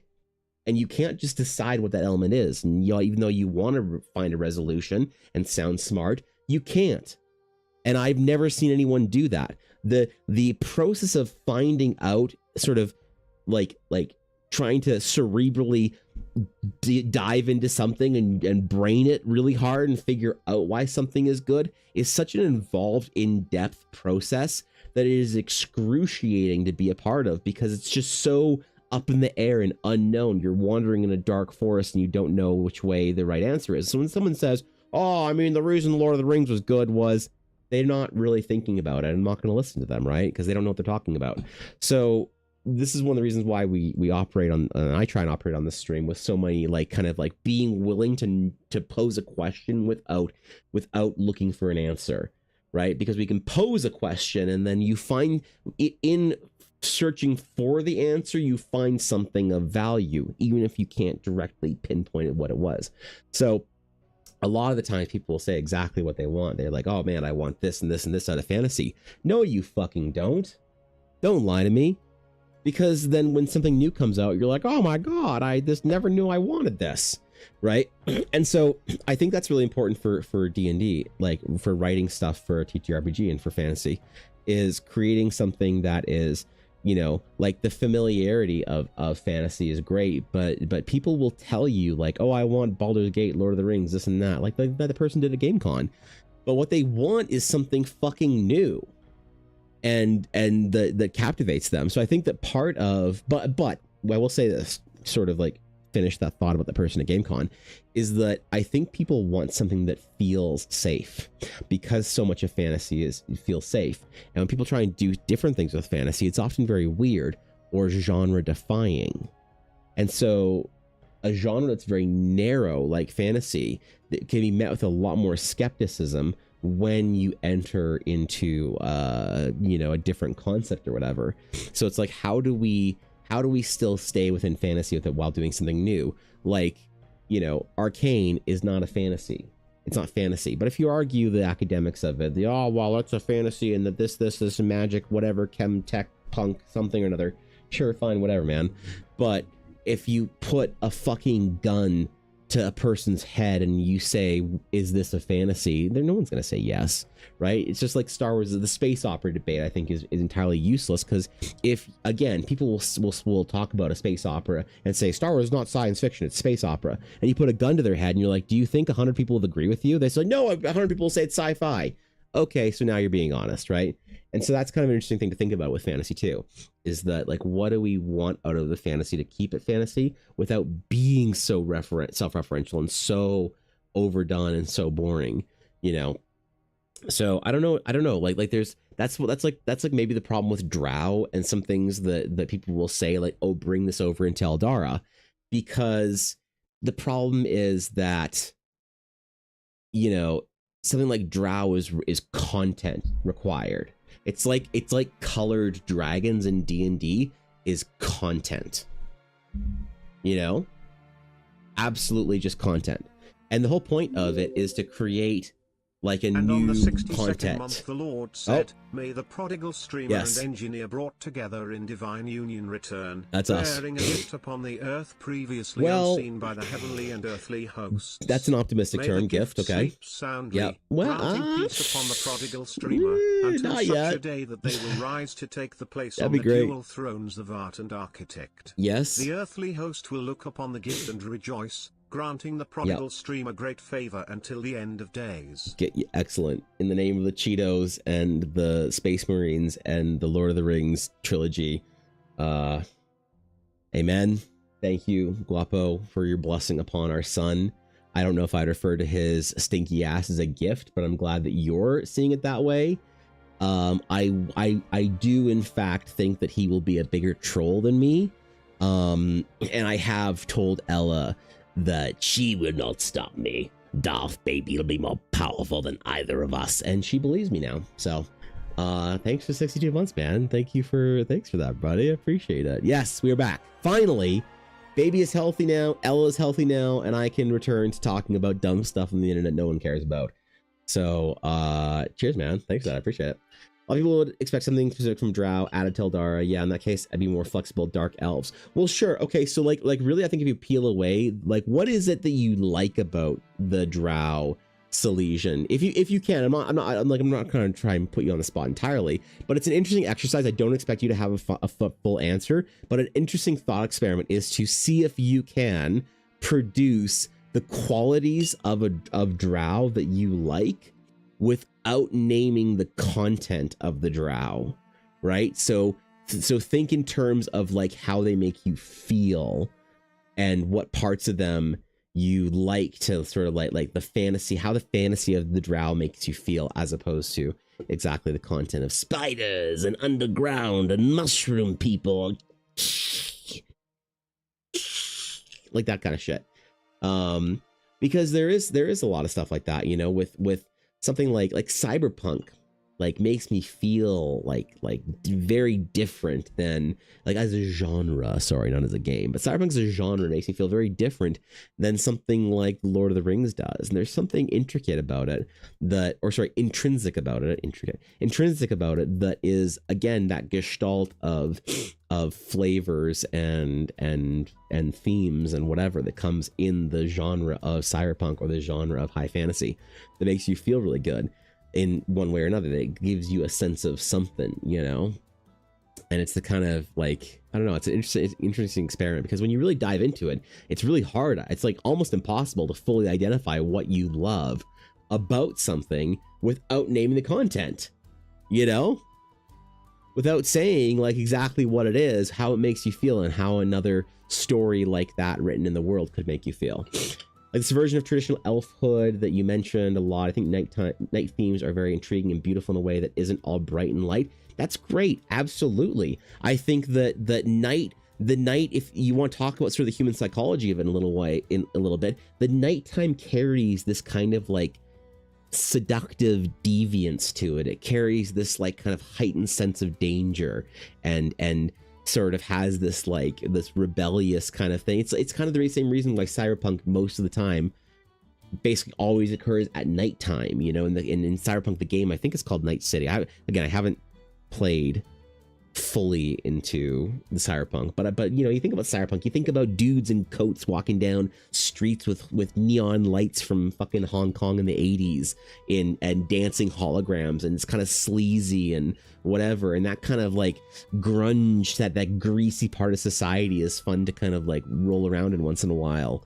But exactly, so it's like there's something about it, but I don't know, because like you could say the question that would be, Silesian, then do you like something like Night Elves from World of Warcraft, and do they carry a similar effect to Drow for you? For me, they don't. For me, it's very different. They go in sort of a similar direction, and then Night Elves carry a very different kind of like pathway away from, like, Night Elves carry the wonder of the night sky, but the Drow carry the depth of a dark alleyway. You know what I mean? It's very hard to identify entirely what it is, but I think that's the only way you can create a new idea, is figure out what a thing is that attracts people in fiction, what a concept is, what a idea is that everyone loves. Why does everyone fucking love Star Wars or Drow or Uma Musume horse girl raising race simulator? And then figure out what it is that are the qualities of that you can reproduce in your own story that evoke the similar feeling, but in an original new the content being original and new. And that is like, you almost have to stumble upon it. And I'm kind of like mad at the idea that there's no way into it other than, you know, accidentally or whatever. Moved to DC a week ago, by the way. I'm so much closer to you guys. Does that mean, Guapo, that you're down for Dungeons and Dragons now? Does that mean we get to play Dungeons and Dragons? Ella mentioned something about you hopping stateside. Does that mean that we're ready? It's time? The great adventure where you, Thorkin, and I play strip D&D on Discord like we used to in the old days? That it's time? You moved just for strip D&D with Thorkin and I? Holy shit. Someone tell Thorkin, because I'm ready. Die Gestalt. Did not know that word made it in English. It hasn't really, by long. That's why I had to like kind of define it a little bit. But it is a word that I heard used in art school for the first time, that I thought was very interesting. And actually, it wasn't even from a, it was writings from a German artist by the name of Gerhard Richter, who talked about the gestalt of certain whatever.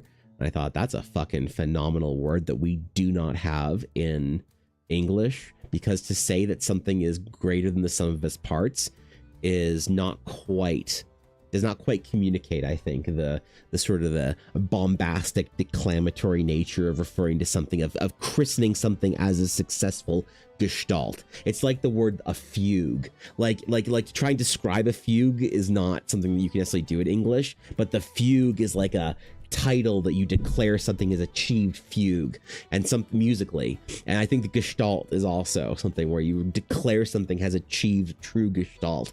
So that's why I like the term.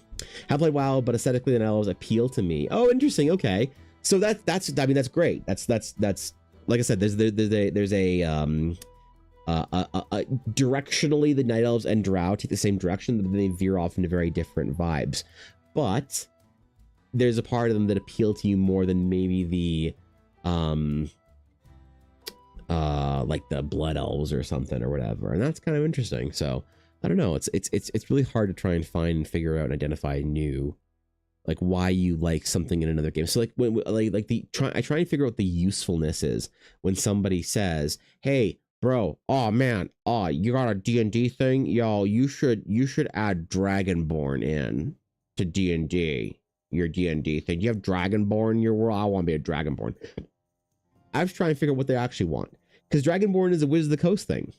You know, it's a Wizards of the Coast property. I can't fucking put Dragonborn in Eldara. Nor do I want to. Actually, I don't really like Dragonborn. I'm not too keen on them as a visually, aesthetically. I don't really like Dragonborn. I don't like what they are narratively. I just don't like Dragonborn. That's fine. People love Dragonborn. I don't, and there's nothing wrong with either one of those opinions. You know.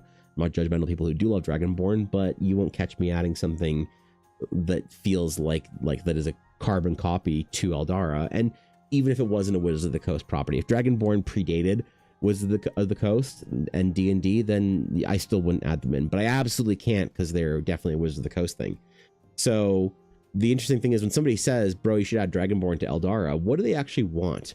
And how do you add something that makes them happy without compromising your vision and your vibe that you're kind of going for as an artist, but also without ripping something off directly, you know? So in some ways, our Rokari here are more identified as cottagecore, right? Like, is there a like a arachnid core that Drow can be applied to? Not really. It's not really a like a aesthetic, I guess you could say, that the Drow would be easily applied to. Maybe there is a word for that I'm just not unaware of yet. Arachnocore. But I think that like cottagecore is something that is an interesting idea that overshadows that hobbits are an emblem of cottagecore without feeling like they're the only things that are representative of that. And so I think it's interesting to try and then figure out. So that's a bit of an easier transition for doing. I'm fine saying we're making our Rokari absolutely cottagecore, you know? Germany is so complicated. I honestly wonder. I don't know about long. It's tough. It's also depending on where you are in Germany. I hear it's more difficult to say it in the south or whatever. But you already know my opinion. I feel like settings with just humans, I think, stops races from doing contextual heavy lifting and forces the creator to be more intentional about their creation. Yeah, I think that's I agree in that I see the merits in it, you know. Yeah, Floor, thank you for the follow. I appreciate that. Welcome, my friend. Yeah, so I definitely agree in that I see the merits. There's something there's something inherently wondrous world about having a Mos Eisley Cantina scene in your world, I think, that I like. Now, that could be lazy in some ways, or a lack of vision on my part, or whatever. And I'm willing to admit that there maybe is a if you can achieve the Mos Eisley Cantina scene without having aliens, then maybe Star Wars was more interesting or more relatable, and that's definitely fair. But for me, I just can't think about it necessarily in like, I don't know, in a practical sense of how I would do it. So I like the idea of having different like fantasy races and stuff, but I do think that that's going to become more evident, that how like why I like them when I'm actually starting to develop some of the ones that are more original creations, as opposed to right now we're trying to sort of like meet the expectation of fantasy nerds for a little bit, you know. You'd apply the drow as elf but goth and it would probably work. So yeah, I mean that's interesting. With something that feels more like true European Gothic elves, that'd be kind of cool actually. That'd be kind of rad, you know, the ostentatious elven gaudiness mixed with like true, you know, European Gothic aesthetic and stuff. That's an interesting vibe. Okay, let's do let's do a little sketch of the outside of their burrow. I think that's probably a good thing to have in our little thingy bop. Let me do, I have a frame on here. How does art on Photoshop? You know, fuck it. I'm not gonna bother recording today. We're just gonna do a thing. I'm not posting videos anyway. Are the burrows like larger hobbit holes? Kind of. Maybe let's visually see how we feel about it. I kind of like the idea of it, but I like the idea of them having some sort of like architecture involved with the burrow, not necessarily completely just trying to be a hole with a window in it. I definitely like the way that sort of the burrowful hillside kind of gives way to a front entrance, but I think I want to add a little bit more intentional architecture around the top, sort of like emerging, almost like maybe like you think about like maybe like a Minecraft base coming out of a hillside as opposed to a full-on hobbit hole, as it were. Buildings sort of in tandem with nature, and like the large roots of a tree forming some of the pillars and supports in the main building as well. So having like forest elements, trees, that kind of stuff showing on the building is like definitely something that we'll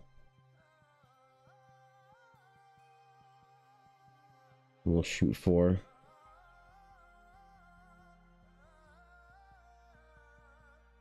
Large tree, something.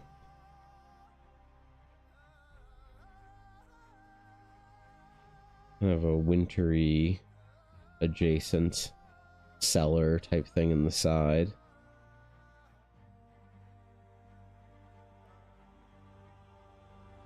Definitely these like kind of repeating Rokari, like one of the sort of the Rokari kind of patterns is going to be this crossed kind of like crossed arches type thing. That's definitely going to be part of the Rokari aesthetic, and their windows and whatnot.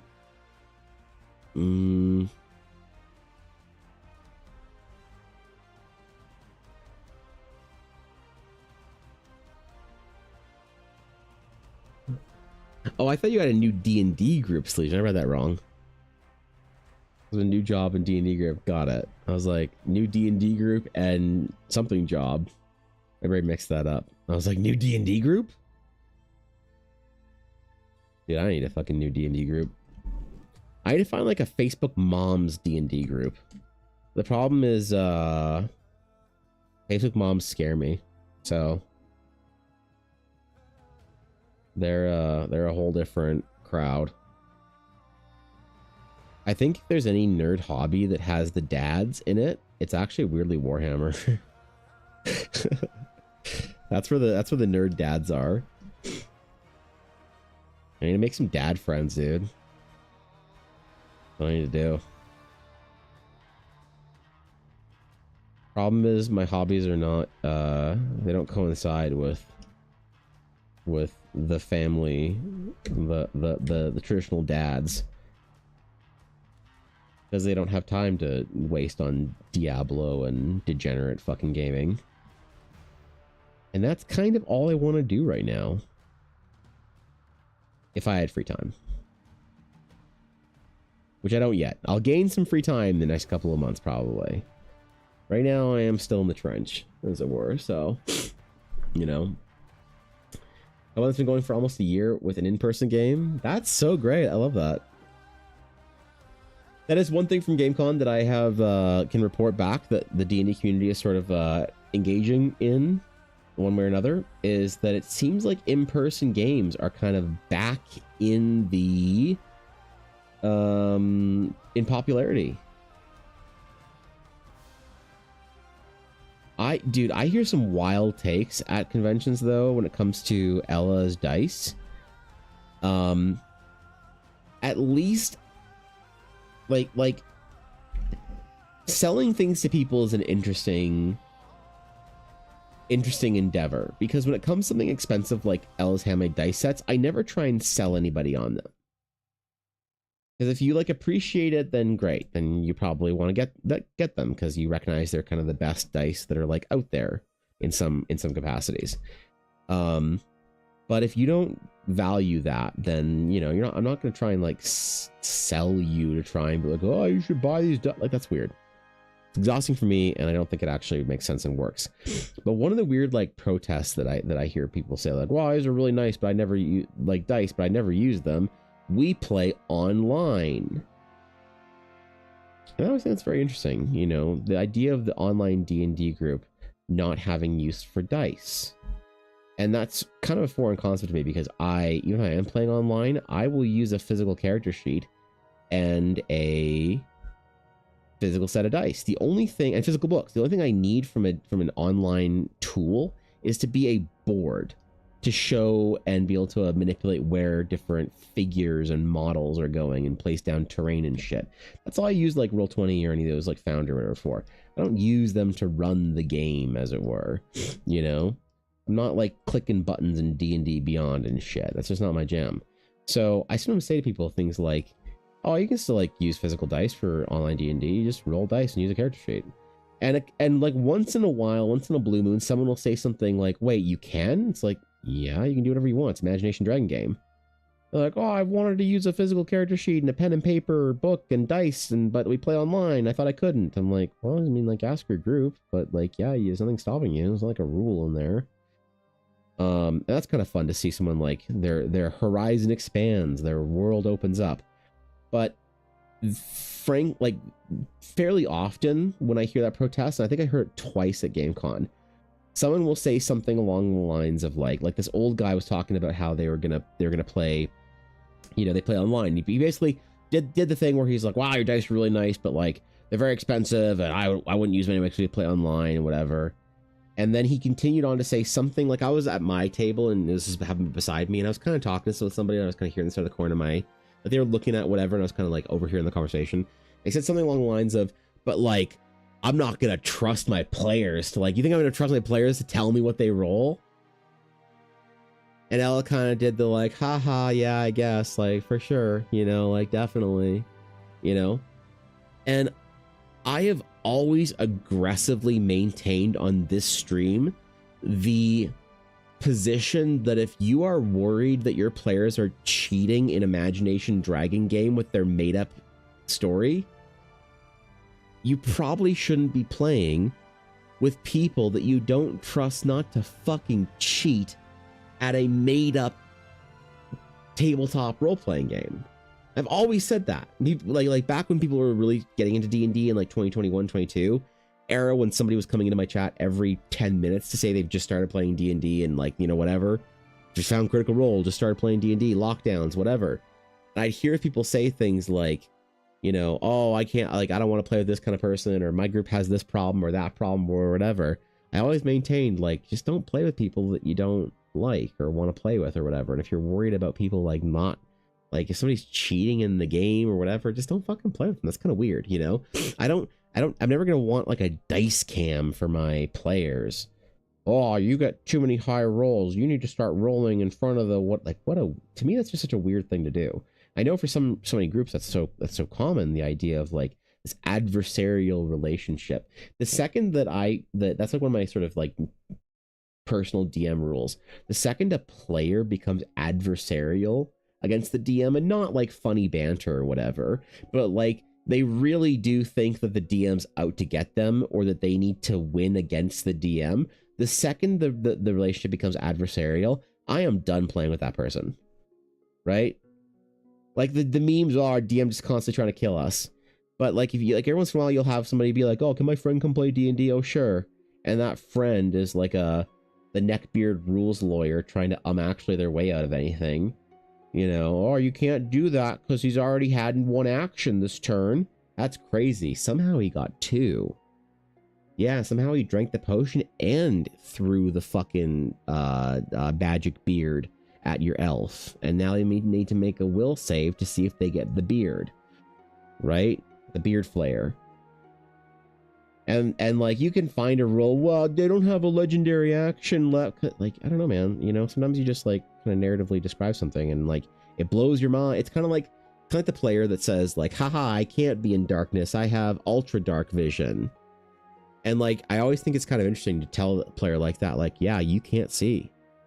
And they're like, well, no, that's not the way it works. I have to be able to see. It's dark in here and I have dark vision. It's like, yeah, I know. It's crazy, man. You're freaking out. This is what true darkness feels like. And then you can tell someone like, maybe like, have you always had dark vision? Oh my God, this is like so different for you. The first time you're experiencing total darkness, maybe you need to roll a sanity check. Give me a will save, right? Like, yeah, there's some magic fucking enchantment that's making it so your dark vision isn't working. And like some players are kind of flow with that, and other players are like really like against it. Like, yeah, I'm gonna quote the rules for why you can't. And the second it becomes adversarial, I think you can't, you know. Thank you, Evan. Have you had that problem solution with the dice cam thing or whatever?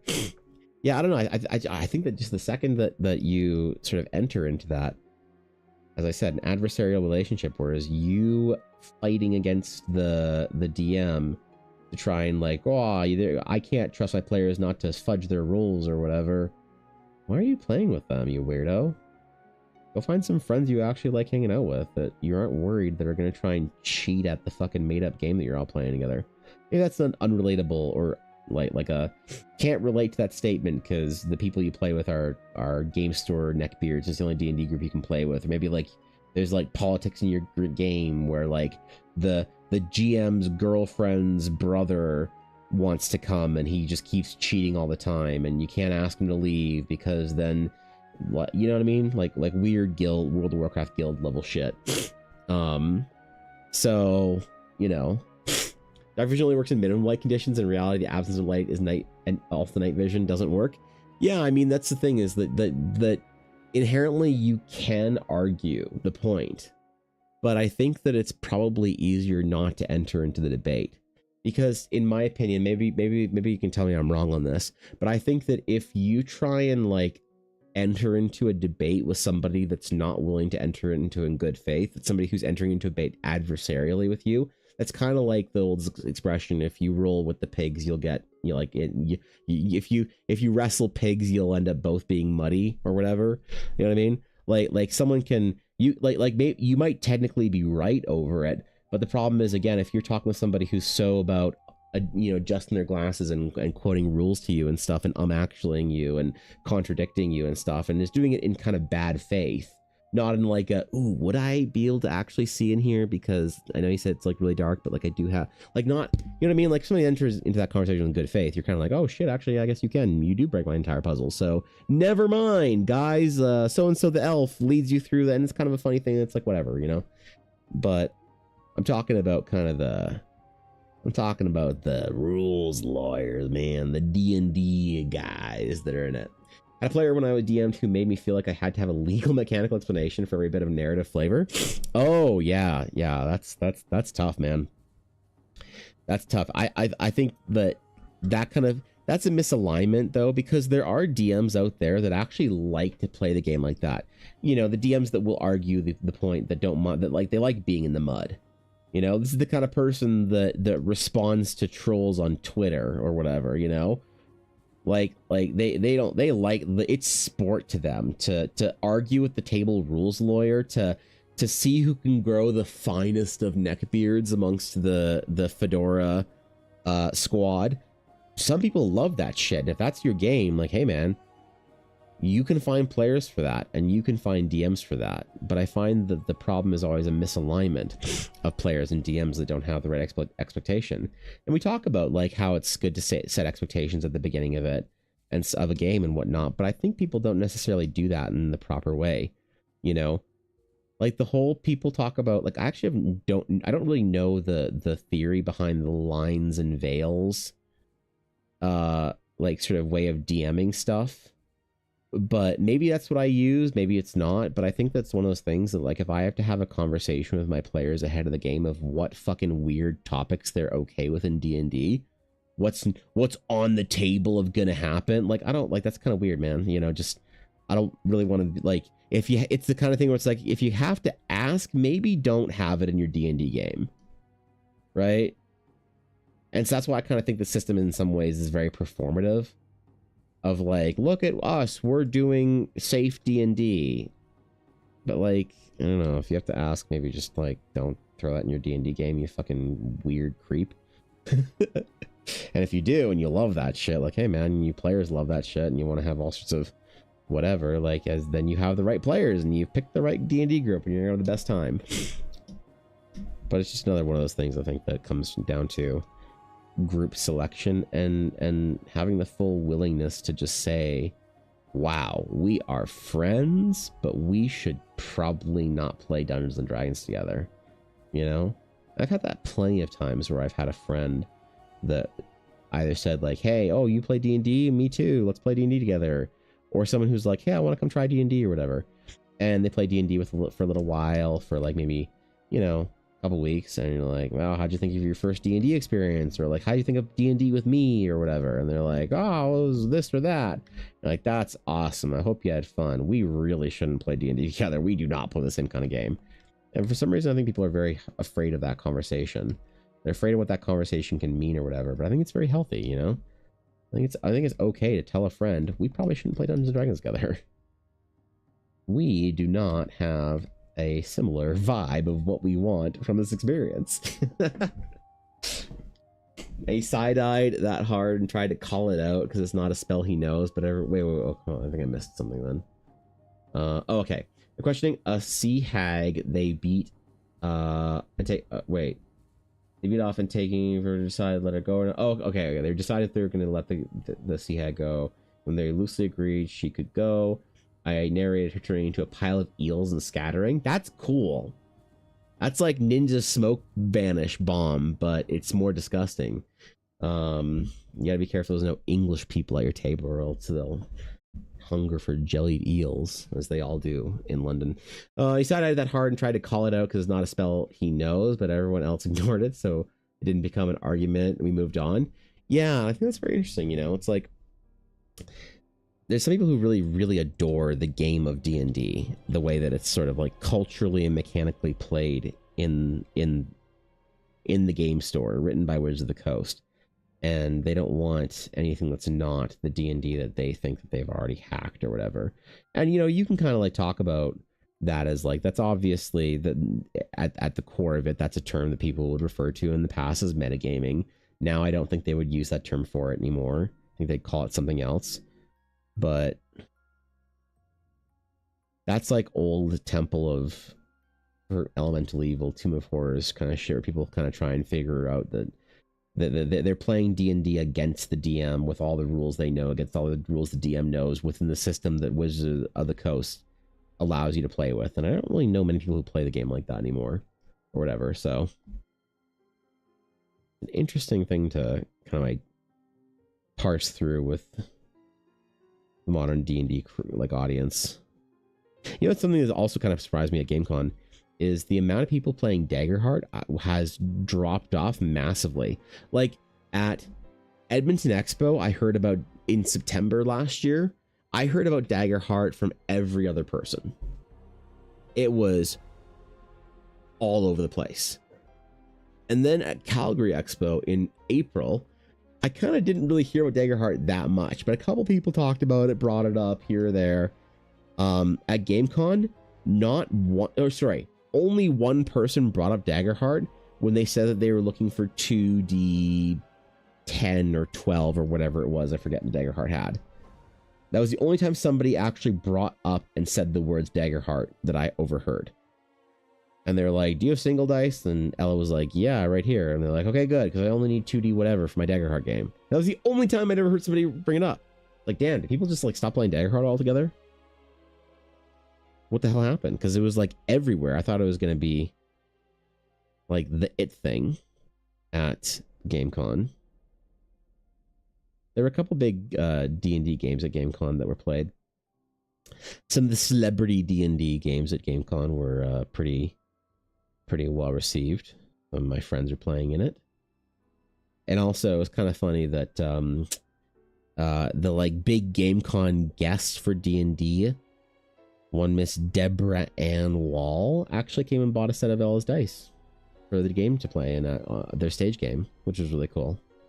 I'm not like a massive celebrity starstruck kind of person, but it's cool when somebody like is gonna play in your game or with your dice on stage or whatever, you know. So Deborah stopped by and said that she loved Ella's dice and just pointed at a geode set and said, I need those.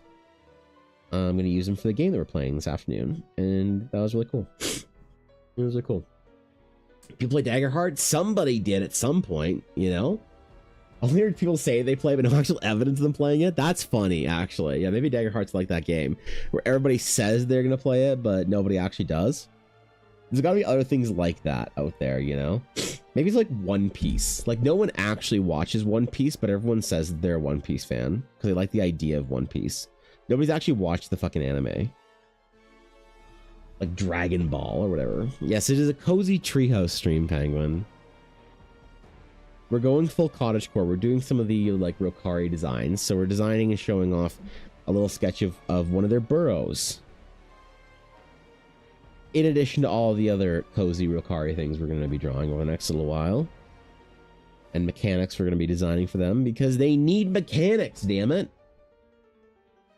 You have to be able to play a Rokari. You need game ready mechanics for your Dungeons and Dragons Imagination Dragon game. Otherwise, what are you doing here? You're just gonna make up what happens and just say your character does something without rolling dice to see if it was successful? That sounds like, you know, I don't know if I believe that. I don't know if I believe that. I'm caught up to the One Piece anime. Really? Next year I get to start the journey again since the One Piece remake anime is coming out? No fucking way. Should I actually watch One Piece for the remake? Should I actually watch it? Should I? Should I do it? Should I take the plunge? Take the delve? Jump in? Become a One Pieceer? What is... Hold on. What is the name for fans of One Piece? There are... the Straw Hats. You think I'll become a Straw Hatter? Like, I do think the idea of One Piece is cool, but how many fucking episodes of One Piece are there? How many I was caught up at some point in time, like in high school or whatever, of One Piece. Is there? There is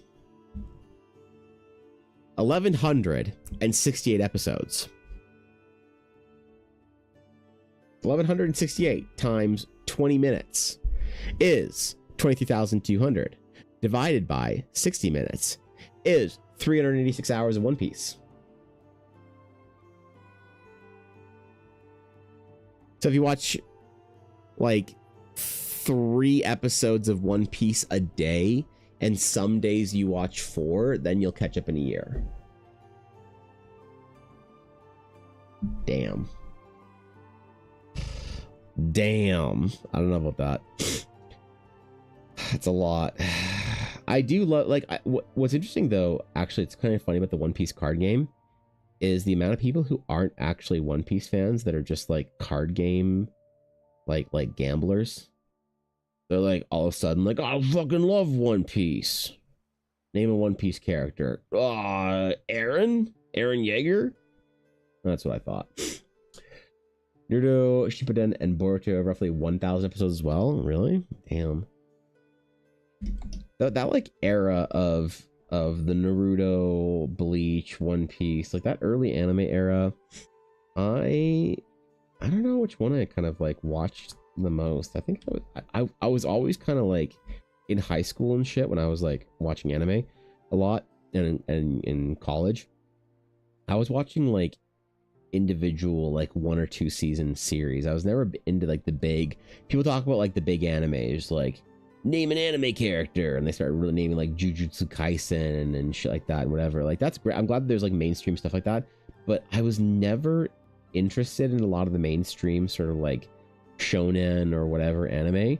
I feel like I missed out on like that big cultural connective thing where it's like you go to an anime convention and fucking everyone has seen and loves this like one anime, and everybody's like seen the arc that just happened like a month before the convention started and whatever. You know, everybody's been there through 2,000 episodes of One Bleach Shippuden or whatever. Meanwhile, I'm sitting here like, you know, in my Eureka 7 cosplay, looking like an idiot or whatever. I don't know.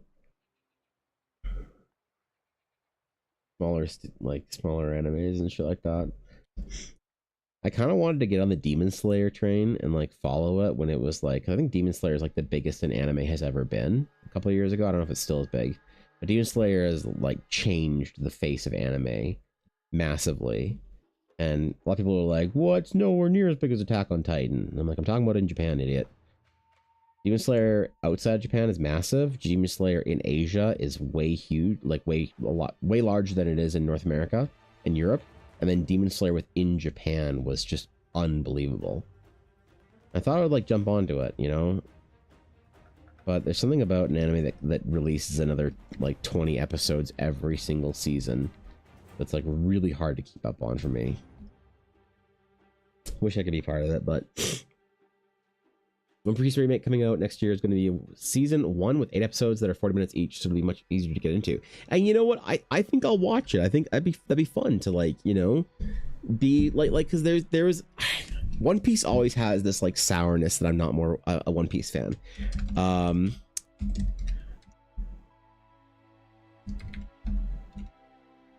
There's like a One Piece Shonen Jump thing somewhere in Tokyo. It's kind of like Gundam Front or whatever for Gundam. The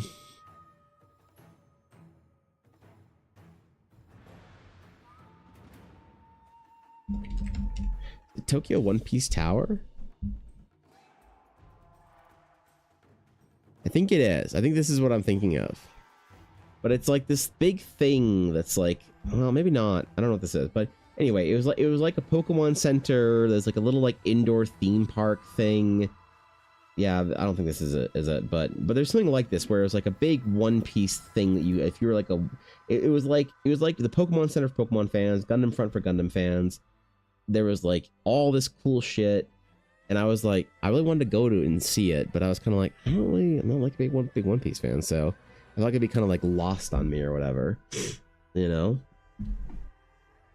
And it always kind of felt, I don't know why, that it always stuck with me as like, I always kind of felt like a little sour about not, you know, being more of a fan or whatever. So last year I'd been trying to engage more with the popular stuff as long as it actually interests me, which when I take a look, still don't touch My Hero Academia, but Demon Slayer is good. Really? Okay. All right. Glad to hear it.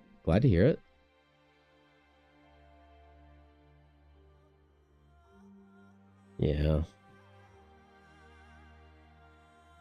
I don't know.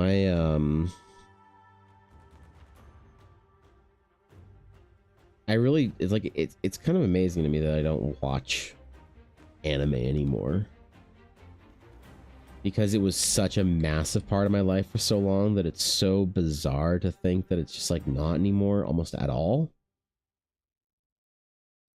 I had a brief kind of like reinvigoration of my love of anime earlier on this year, like January, February, when I went back and watched a bunch of old stuff that I hadn't seen, or had been so long or whatever. And I was admiring like that era of animation around the millennia. And there's something impressively soulful about anime from the 90s and early 2000s. I think the anime from the 90s, I think, is the really impressive animation stuff. And I think the anime from the early 2000s is just nostalgic for me, because that's when I was in high school, right? So that's kind of like that era. But I just keep trying with new seasons here and there to watch something new, and I'm just not finding it, I feel like the meta, with the isekai meta, I feel like they kind of broken from where I kind of wanted to be for a little while. It's like, oh, it's fine. This meta will be over in a season or two. Yep. Looks so good. Oh, thank you. Appreciate that.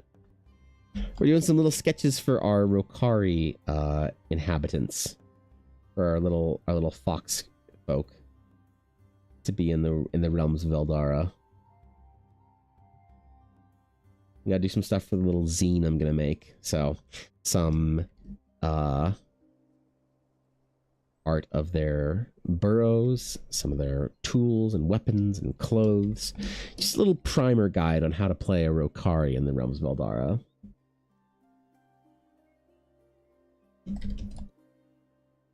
I mean, okay, let me give my hand a break for a second here.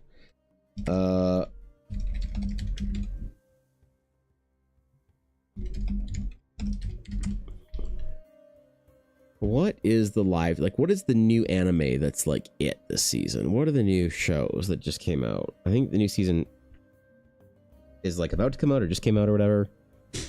Or it's just ending and a new one's about to come out.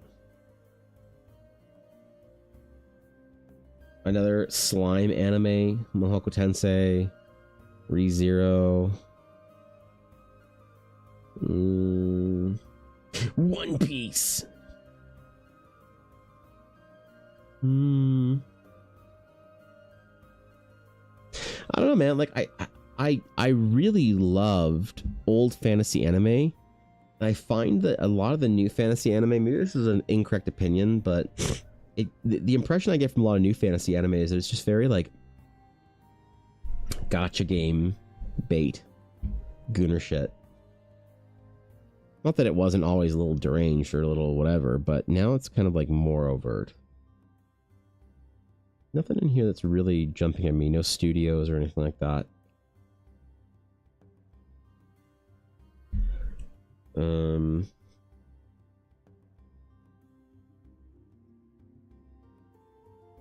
I mean, like Studio Dean, I see some of those. Like, I see some studio names that I look at. I'm like, oh, I like the studio. And I see the anime, I'm kind of like, meh.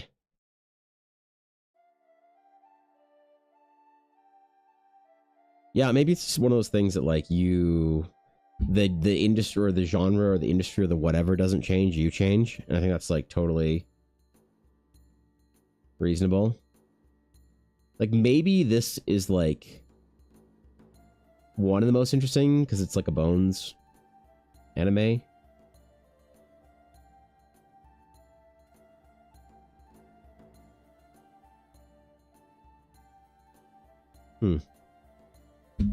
I don't know. It always just feels like even if I do want to jump into it and see what's up and see what's like popping for the new seasons or whatever, it's never really worth the like Crunchyroll subscription. I think where I really stopped watching a lot of stuff is when more streaming services started like dividing up the seasonal anime. You know, like back in the early days of streaming anime, where I was no longer like torrenting this shit, or you know what I mean? I was watching it on Crunchyroll and I was paying for it and happy to do it. But then Funimation had their own stuff, and then they get the English license or the dub and sub license for things, and it's like, okay, well, that's annoying.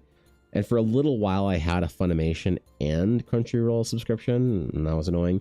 And then it's like, oh, this anime you want to watch? Sorry, it's on Hulu. This one's on HiDive. This is on Amazon. This one's on Netflix. It's like, well, shit.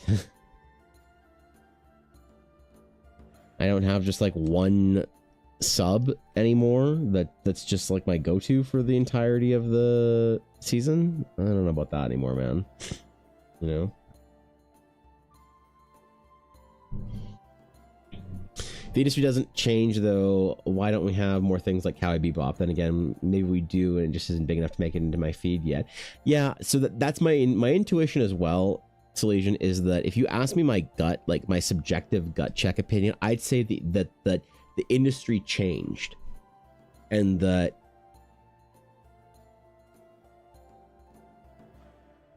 I can bring up kind of anecdotal and subjective examples of how the industry has changed and why it sucks now compared to where it was, because you can look back at those ones, those old 90s, early 2000s ones, and I think you can say things like, oh, it's because like money in the anime and whatever, it's too much this or that, or studios and, you know, marketing, and people just want the same escapist shit because life is harder, so people want more escapist stuff. Like, you can make a lot of those arguments. I think the problem is they're all imperfectly reasonable. But there's just something about it that I feel like it's like you can say those arguments are not true, and you can find reasons why they're not true. But I think in general, yeah, I think the anime scene is just not quite as good as it used to be. And I would reference things like exactly what you said, Salesian. Why do we not have a Cowboy Bebop every once in a while? Like, that just changes our perspective of what's possible. And like, there are still some films that come out that are great and whatnot, and then some series that are like, wow, this is really mind-blowing. But it seems like the day-to-day, I'm willing to admit that maybe I was just more like although I do think that it has changed, and I agree with you about that, and I wouldn't argue the point, but that's my position. I do think that there's also a large portion of the fact that just when I was like 15, I was more willing to watch anime slop than I am now. You know, like that it's not like everything turned to slop. There was always slop. You know, there was always dog shit, gooder trash, bait, whatever. Like, I think that just being a teenager, probably like with nothing better to do, is more, you know what I mean? So I don't want to completely say that the industry sucks now and changed, because I think there was always problems with it. But I would still quote and cite the reasons why I think the industry has changed and why it's kind of left me. Because yeah, it's amazing. Like, if you told me that like I'm not willing to watch slop as much as I was when I was 20, agreed.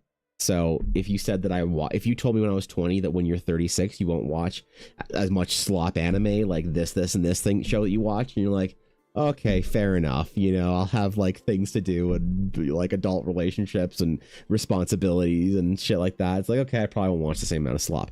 But if you told me that I was like watching 60% less anime, I would believe you when I was 20. But if I was 20 and you said you from the time that you were like 33 till 36, maybe even longer, you probably would only watch one or two series that are new, I'd be like, what the fuck? Because there was a time that whenever there was a new season, I would give every single new show 3 episodes on Crunchyroll. Again, this is back when most anime was on Crunchyroll only. I would give every single show 3 episodes, and then I would stick with probably half the shows and drop the other half. And so I would watch literally like 10 to 15 different shows every season. And I would watch like an hour or 2 of anime a day. Because like, oh, this show has a new episode, and these 3 shows are new episodes. Okay, I'll watch them all tonight. And I was just like constantly every single day watching. Then if I'd like fall off for a couple days, oh boy, I get to watch anime for 4 hours. And then every once in a while I'd be like, finish those new shows. And I'd be like, I'm bored. I want to watch something else. So I'd go into the Crunchyroll archive, the deep depths, and find something that I haven't watched. Find a new show. Find it's the most amazing thing ever, and just binge the entire thing for the rest of the day. You know? And like, I would seriously do that for so long, and it's amazing to me that I don't anymore. And like, maybe I should. Maybe I should try and find something. But like, I don't know, maybe I'm missing something. When I look through this chart, for some reason, there's some part of me that doesn't see a single show that like really jumps out to me as from either a studio or whatever, that I'm like, oh, this is going to be like a big deal. Back when certain like studios release anime, it would be a big deal. You know, like what is Does just Trigger have a new anime this season? Nut. Toei. 8-bit. There's also way more studios now.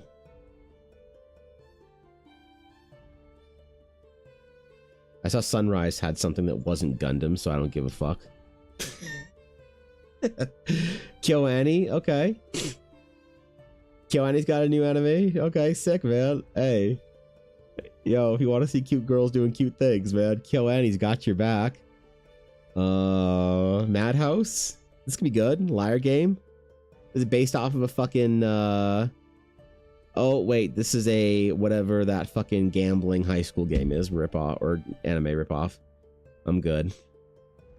Yeah, I don't know, man. Like, I don't know if it's that the seasons now are more full of shit than they used to be, or if it's just that I'm not into it anymore. And I think it's sometimes we don't want to admit that the hobby didn't leave us. We left the hobby. We want to say that the hobby abandoned us and that we're on the receiving end of whatever shitty slop they try to feed us. But sometimes it's like, I don't know, man. The hobby's still the same. It's just you changed. And that's fine. So I don't know what it is.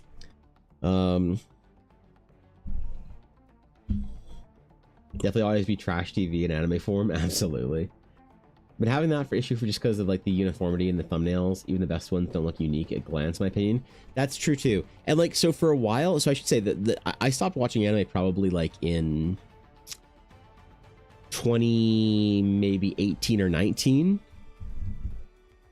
And then I was watching basically, or I was basically, more or less, I was basically just reading manga. Like, when was the last time I really watched? This is winter or summer 2018. Do I recognize any of these shows? Okay, this is when, like, Demon fucking Lord came out. This was the height of Isekai Gunner trash. So, I wasn't watching during this time. So, it was before 2018. Has it really been almost a decade? This is when Build Divers came out? Okay. I'm terrified to see what 2016 looked like because I'm terrified that there's a potential reality where it's been 10 years since I was like really into it. Okay, ReZero came out that season. Right there. 7 Deadly Sins. Whatever the fuck this weird one was. I remember that with the weapons and shit. Yeah, Orange. So I watched this season. Somewhat. I didn't watch every last fucking show. But I was still like watching it, you know? An anime nerd, dude. Oh yeah, okay. When Unicorn came out. It was a good year. A good year. Yep. Unicorn year, good year. I don't know, man. I don't know. Maybe I'll try and take a deeper dive into the older stuff that it's the marketing art. Yeah, it's kind of yeah. It's one of the reasons why I don't have like I used to draw a lot of anime back when I was like a lot younger as an artist in my career, and I just don't anymore because the kind of like style people want. I feel like it's so a moment in time, and I don't want my art to only exist and look good for a couple of years because it's supposed to be concepts you can refer to. There's nothing wrong with using the trendy style of the day, by the way, to make your art. There's nothing wrong with that. But the problem is because I want to create concepts that I can reference back later, like decades later. That's why I don't use something like anime or whatever as a style, or like hard comic books. It's kind of somewhere in between a lot of bullshit, even though I love it.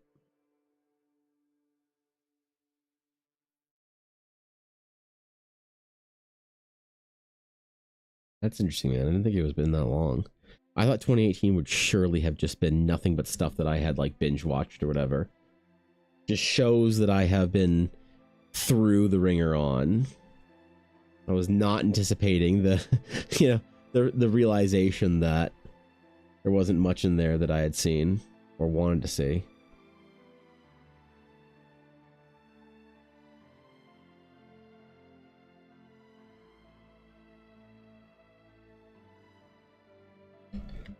Well, that was a little something right there for me. Had to have a moment there. I don't think I'll do any like the Nyathar kind of like canvas roofs tent stuff at all.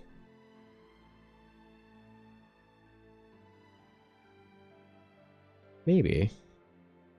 We can do a little bit of that maybe. See what we think. Feeling the Rukari vibe. I do think that, like, on an optimistic note, I think that, like, games have in some ways re-enchanted my desire to play. I was disenchanted, now I'm re-enchanted. I've been wanting to play a lot of games recently, and the Steam Summer Sale, there is so much stuff on it that I really want to play. And things that I'm excited for too in the future. Like, it's kind of nuts. I love the idea of Xbox doing like console exclusives again. Kind of makes me want to buy an Xbox.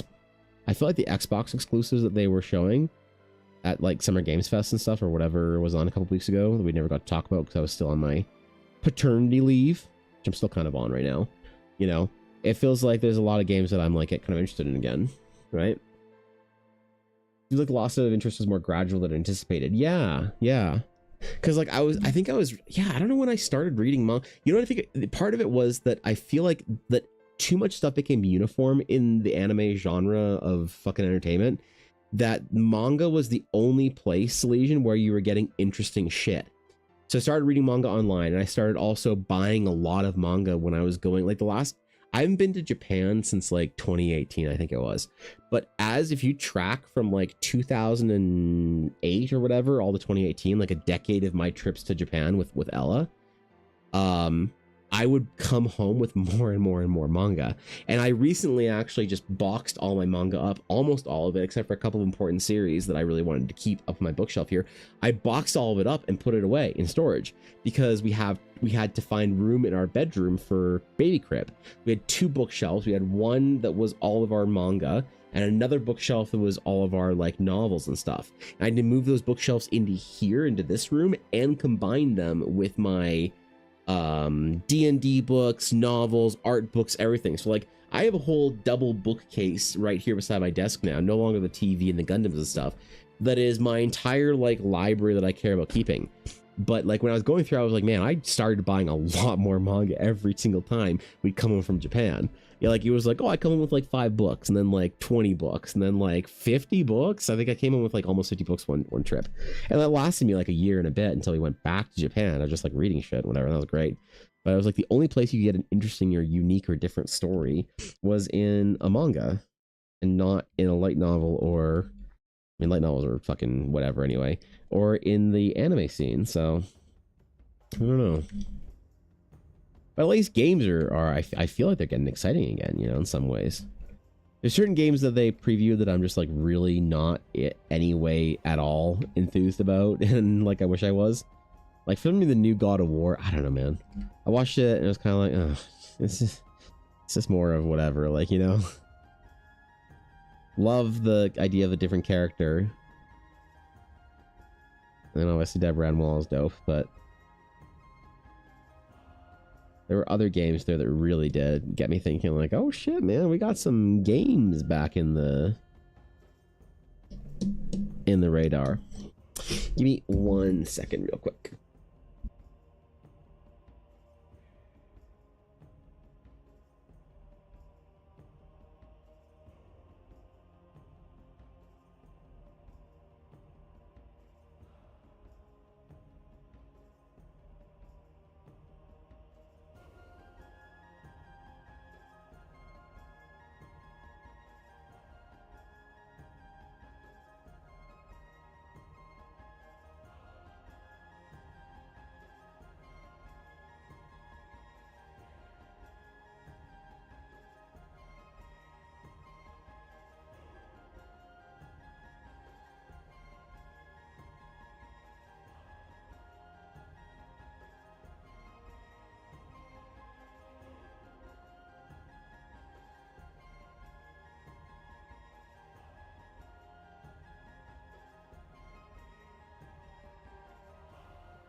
All right. We hit the break. Hit the break. We got a matter of business to attend to today, my friends. I said we'd attend to at the break. I received some packages. One of them, speaking of ancient Japan lore, I received a box from figuring it's all out.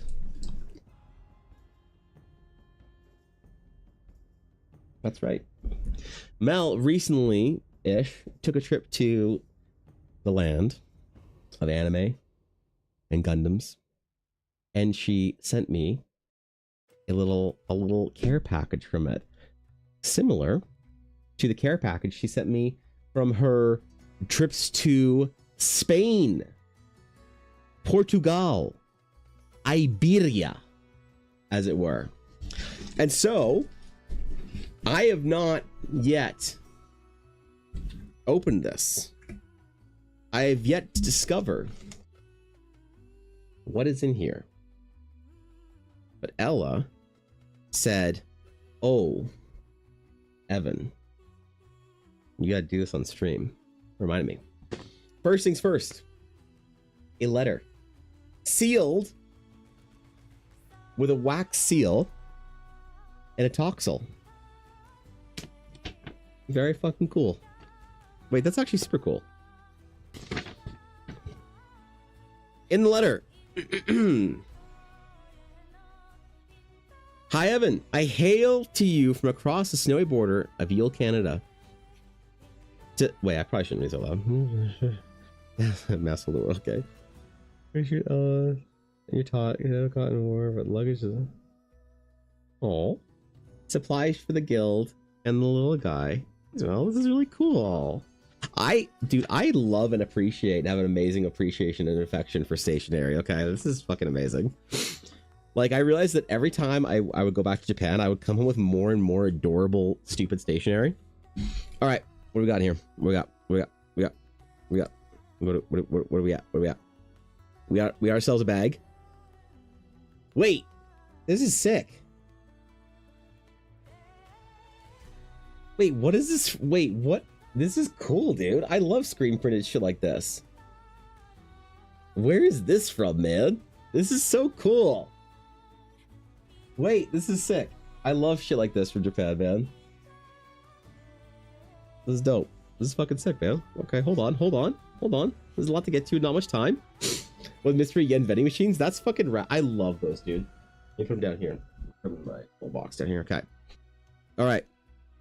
We have, speaking of mystery, we have a true, you guys hear about gacha video games, gacha this right here, or it's not a fucking orb, okay? Not everything spherical has to be an orb in this guild. I swear to God.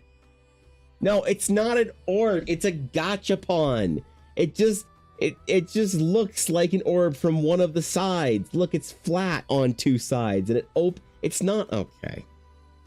All right, this is dangerous because wait, what is this? I see Bandai.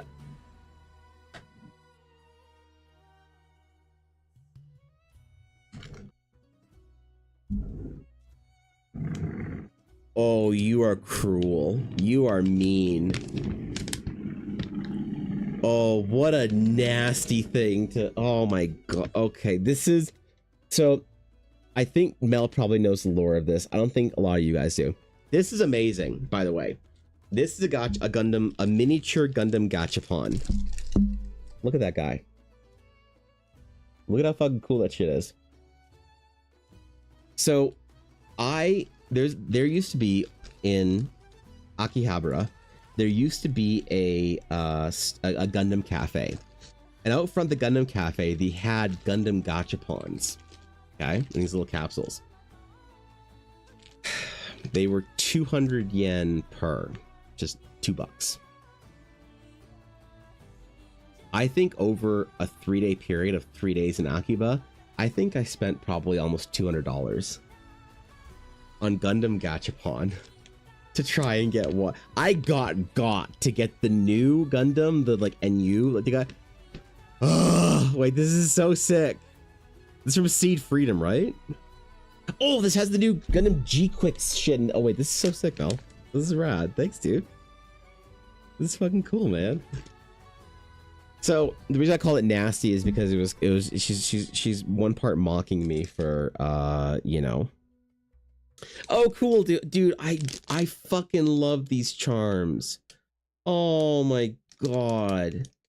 This is so sweet, dude. Prayer for a safe. Oh my, wait. So you can go to temples in Japan and get these little charms, right? And they usually have like they usually have a little like fancy kind of like ribbon or something like tied in a fancy knot work. They've got a little embroidered bag, and inside is usually, depending on the temple, it's different, but usually there is a scroll that has some kind of a blessing written on it, or a prayer to a certain kami, god, whatever, for things, but it's basically a blessing, right? And it's usually they will have certain like kind of modern blessings for modern issues that have to do with the ancient history of the temple. So it could be like for like a you go to a temple that's known for like a like these are Shinto things as opposed to like Buddhist for the most part. A temple that's known for, so a shrine, I guess not a temple, a shrine technically. They have like some kind of a massive like well-known altar, whatever, for some like god deity something, but they'll have like the knowledge god. They'll have charms for like passing exams and for, you know, things like that are modern day problems that are kind of like applications of it. So this was a charm for a prayer for a safe birth and a healthy mama. That is so unbelievably meaningful. We got some of these charms for a healthy marriage and for a happy wedding. We got some of these charms, like every time we go to Japan, we come in with a charm that has to do with something that was a big life event for us. That's kind of a signifier of like a milestone. So I'm gonna put these with that's Ella's gonna this is gonna make her cry, Mel. This right here is gonna make Ella cry. I hope you know. Like, I know she's not watching today because she's out with her friends and taking baby out, but that's gonna get her. So, all right, the fucking Pokemon Center. Oh wait, this is sick. I fucking love this, the little Pokemon Center cloth, man. That's so cool, dude. This is so it's weird how like you become a parent and you start caring about certain things, you know, and you're like, oh, it's a really nice quality cloth. Like if one thing that nobody told me about having children is that you would need and appreciate all the cloths in the world.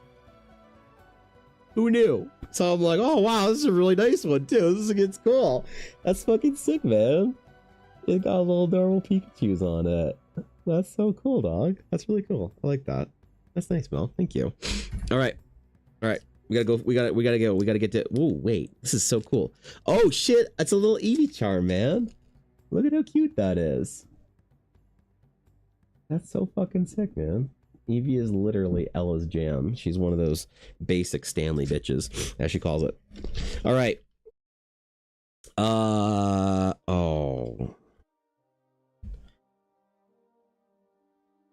Mel's really trying to earn Ella's favor. If you haven't met Korean skincare, you have not achieved a certain level in your life. Ella fucking loves these. This is sick, man. You're really winning points with her, I hope you know. You're really like you already have points with me, but you know. What else we got? Hold on. Parent Cashmere. Sugar scrub. Oh, cool. That's rad, dude. Look at that. That's so nice, man. You're taking care of us. Holy. What in... Wait, is that the GW? Is this a fucking GW? How is there prescience in here? How did you know? Fucking witchcraft over here. Wait, this is sick. How did you know? Okay. Towards Child Studios, there's all skincare. Listen. Okay, hold on. I'm trying to go fast, but it's just so cool. And then... Wait, what is this?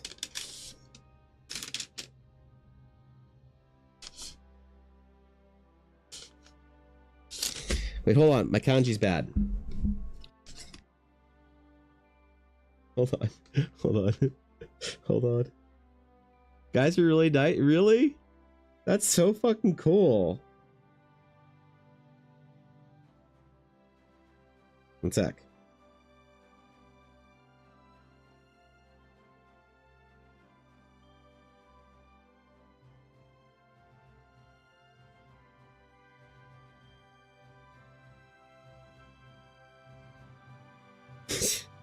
I need to open the app. I can't read kanji.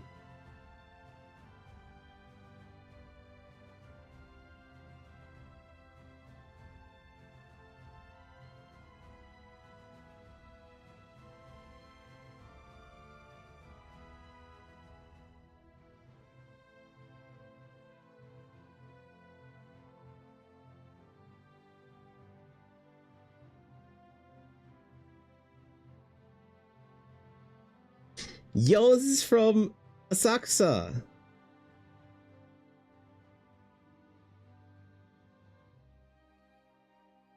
Dude, okay, wait, yeah, this is so cool. This is so cool. Okay, so, bro, this is. I want to make sure this was a Buddhist thing, not a Shinto thing. This is a blessing talisman. This is so fucking rad, man. So these charms are, I mean, so TLDR, there is a Japanese regional religion called Shintoism, and that is the Torii gates, the big red gates. That is the shrine maiden fucking outfit that everybody has in their video games. That is the kami, the ocean fucking gods and spirit of the lantern and stuff. That's all Shinto stuff. And so a large religious building that is a Shinto building is referred to as a shrine. So Meiji Jingu, Meiji Shrine, the most kind of famous, like there's two big temple shrine like things. We use the terms like interchangeably in English, but they are different. So the biggest like shrine for Shinto stuff is in probably Meiji Shrine or most well known.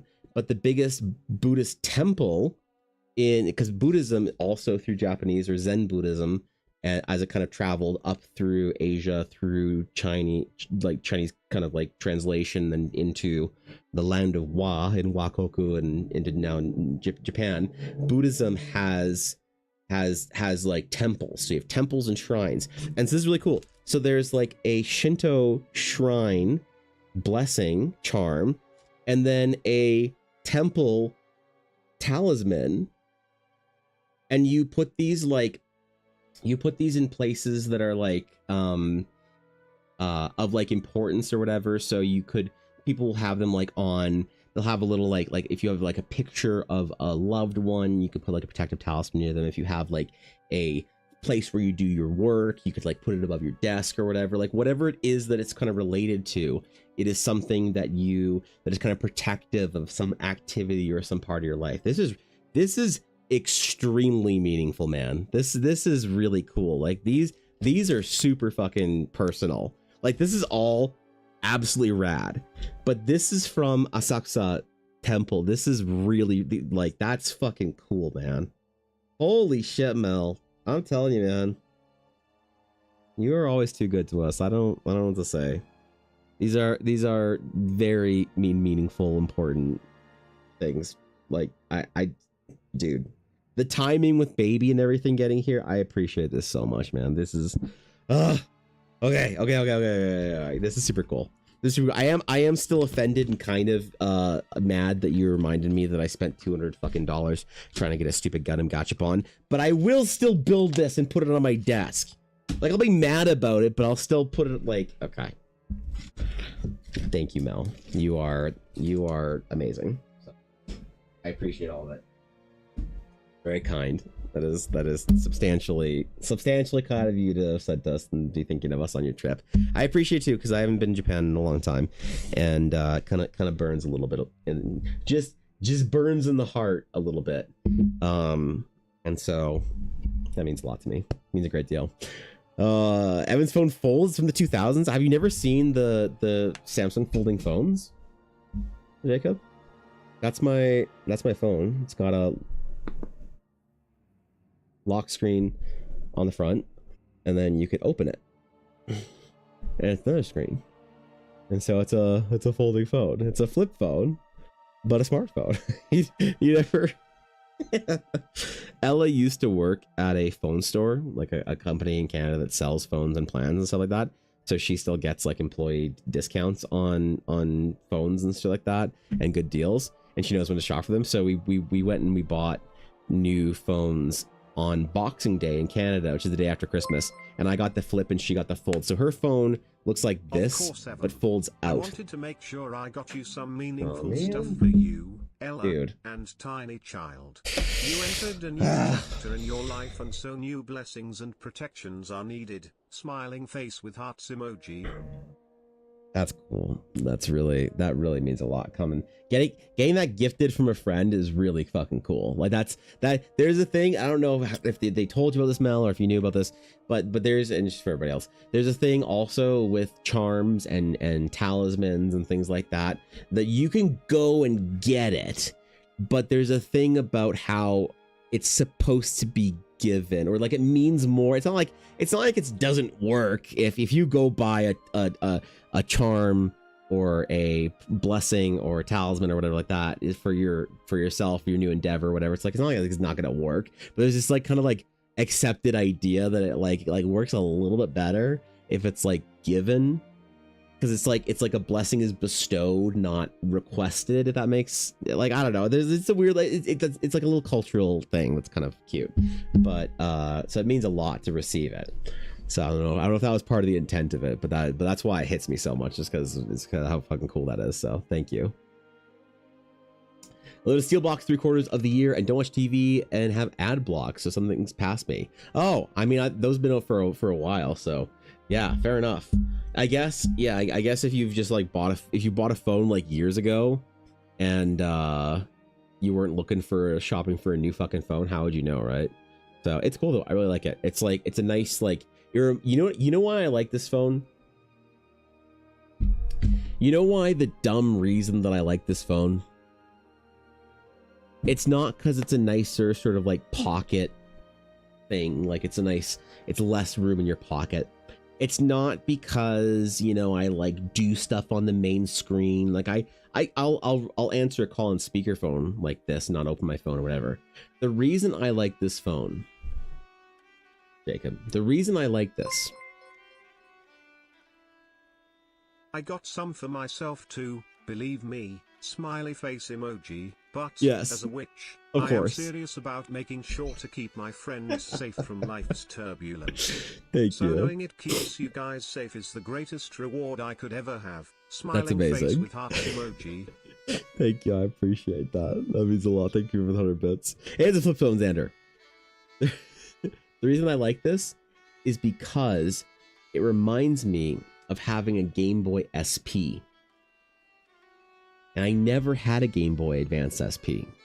I had the Game Boy Advance, but I always wanted the SP, because not only the SP folded, the SP also was backlit.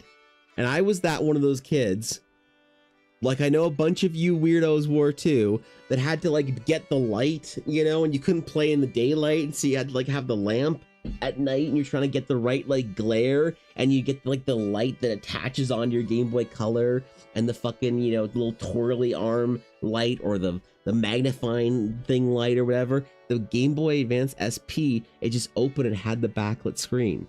And so when I hold this phone and I open it, it reminds me of what it might have felt like to have a Game Boy Advance SP. Reminds me of a better time when consoles had games that you could actually trade your friend instead of costing $100 on Steam to only be ripped away when you forgot to pay your whatever sub thing. So for the whole screen while it's partially folded, it does actually, yeah. Like here's, well, my gloves make it harder. Like here's Pokemon Go. Some things like YouTube, when you do this, will switch to the player on the top and the like controls on the bottom. But something like for most things that aren't optimized for that, it'll just be on both sides as it's folded or whatever. So yeah, it's cool. Ella likes her folding one because she watches a lot of stuff on her phone. Like she'll have like YouTube and stuff up on it. I don't really do a lot of like watching on my phone, so she likes having the one that opens. It's much larger. But I'm fine with the smaller one because it is nice that it fits in my pocket a little bit easier at the gym rather than having like the big brick in there. That's like annoying. You're trying to walk on the treadmill and you've got this massive fucking phone battery brick just in your pocket. It's awful. Your 10 phone needs more EBA. What would you suggest, Sabine? Would you suggest we put my own art on the back of my phone? What a self-indulgent, just narcissistic thing for me to do. Putting my own art in the back of my screen. Ugh. I'd rather just stare at some leaves and flowers and remind myself that one day I'll be on a tropical beach again. You can run emulator after play Pokemon Emerald like it's the SP. You can finally live the dream for 25 years. So apparently there is an emulator, but I have not found it yet. But I saw somebody on YouTube that had a like Samsung Flip Game Boy SP emulator. I saw somewhere on the internet some pictures of it. Yeah, that will like yeah. Look at this shit. It'll turn your flip phone into a Game Boy Advance SP. And so I don't know how, but this seems sick. It is a Samsung. Yeah. It's the Samsung Flip. And then, like I said, Ella has the Samsung Fold, which is the one that folds out like this. So it opens up like a book. It's like a regular sized phone, but it will open up. Yeah. This is what it normally looks like. And then it can open up to have the thing inside of it. So there you go. That's the two of them together. So I got that one and she got that one. And we got them basically just for trade-in. Like these were unbelievably expensive. Just unreasonably expensive. But because Ella knows the ins and the sales and the trade-ins and has friends that work at the company and whatever and can get the employee whatever, we ended up getting them without costing us anything more than our just regular phones would cost us. So it's kind of sick. As you get good enough to be scribble crayon, that should be your wallpaper. That's true. Whenever baby boy starts drawing, I will, like the first day that I see baby boy pick up a pen, a pencil, crayon, whatever, and scribble his first lines on a piece of paper. My mom actually saved that. I have it in like a bank safe somewhere. I have important documents, birth certificates, marriage certificate, and I have with that, I have my first scribbles as an artist. When I am met with that point where I see now my son and he is old enough to have his first scribbles, as soon as he picks that crayon up or whatever and takes it to paper, I'm gonna get one of my steel rulers over there and I'm gonna smack the shit out of his hand and say, no, don't you fucking dare be an artist. All right, I don't need another artist in the family, another little weirdo running around poor all the time, just drawing the anime boobs and shit. Doctor, lawyer, ranger. All right, artist. Fucking little idiot. You know, artist in my house. Okay, there's enough of us screwing things up in my family already. You don't think we messed up with two? Holy. I actually think it would be cool to like train if he wanted to become an artist. I think it'd be cool to like be able to like kind of train him up really well. because like one of the younger artists in our guild she hasn't been around for a while, but Venus, she now got accepted into art school, and she would talk with how her dad would like make her like do these like art drills, not make her, but like help her practice art really well. And so she's really insane for her age. And I thought like, man, I wonder what that'd be like to like raise an artist and like know how to like what their natural innate abilities need to grow as the time goes on or whatever. So he's becoming a dad. Congrats, Evan. Thanks, dude. Yeah, I've been gone, Zedder. I've been gone for like 10 weeks or whatever. I took about 10 weeks off because early May our little guy was born. So, you know, I had my first stream back a couple days ago, and I'm still not back to full streaming schedule. Stream's gonna be a little bit shorter and a little bit still infrequent here and there. You know, I was planning on streaming yesterday, didn't get a chance to because we had to take him to an appointment that I just didn't know about. Babies have a lot of appointments, you know. We had all the appointments that you need to go to because he's like forgot how to breathe, and that's scary. But then you have all the other appointments to just make sure he's baby, and so we had one of those yesterday. So I completely just forgot and couldn't stream. So I'm probably going to be doing shorter streams, like around the 2 to 3 hour mark for the next little while, and then also maybe missing a couple days here and there every week. But all right, man. Speaking of that, I have to go do a couple things and whatnot before Ella gets home, baby related.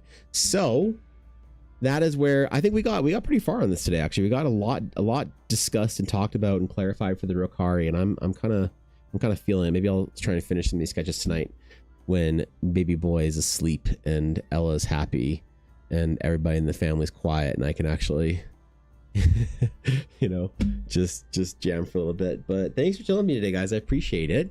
I will see you all not tomorrow, 'cause tomorrow's Saturday, right? I'm back to Monday through Friday. Fuck it, maybe I'll stream on the weekends whenever if I am free in the morning, because right now I don't even know the days of the week until the other day where I tried to show up at the gym on Canada Day and apparently it was closed, and I was like, why is the gym closed? Is it the weekend and I didn't know? What did I do wrong? And then I checked my phone and I literally Googled, is it a holiday today? And Google very nicely said, yeah, idiot, it's Canada Day.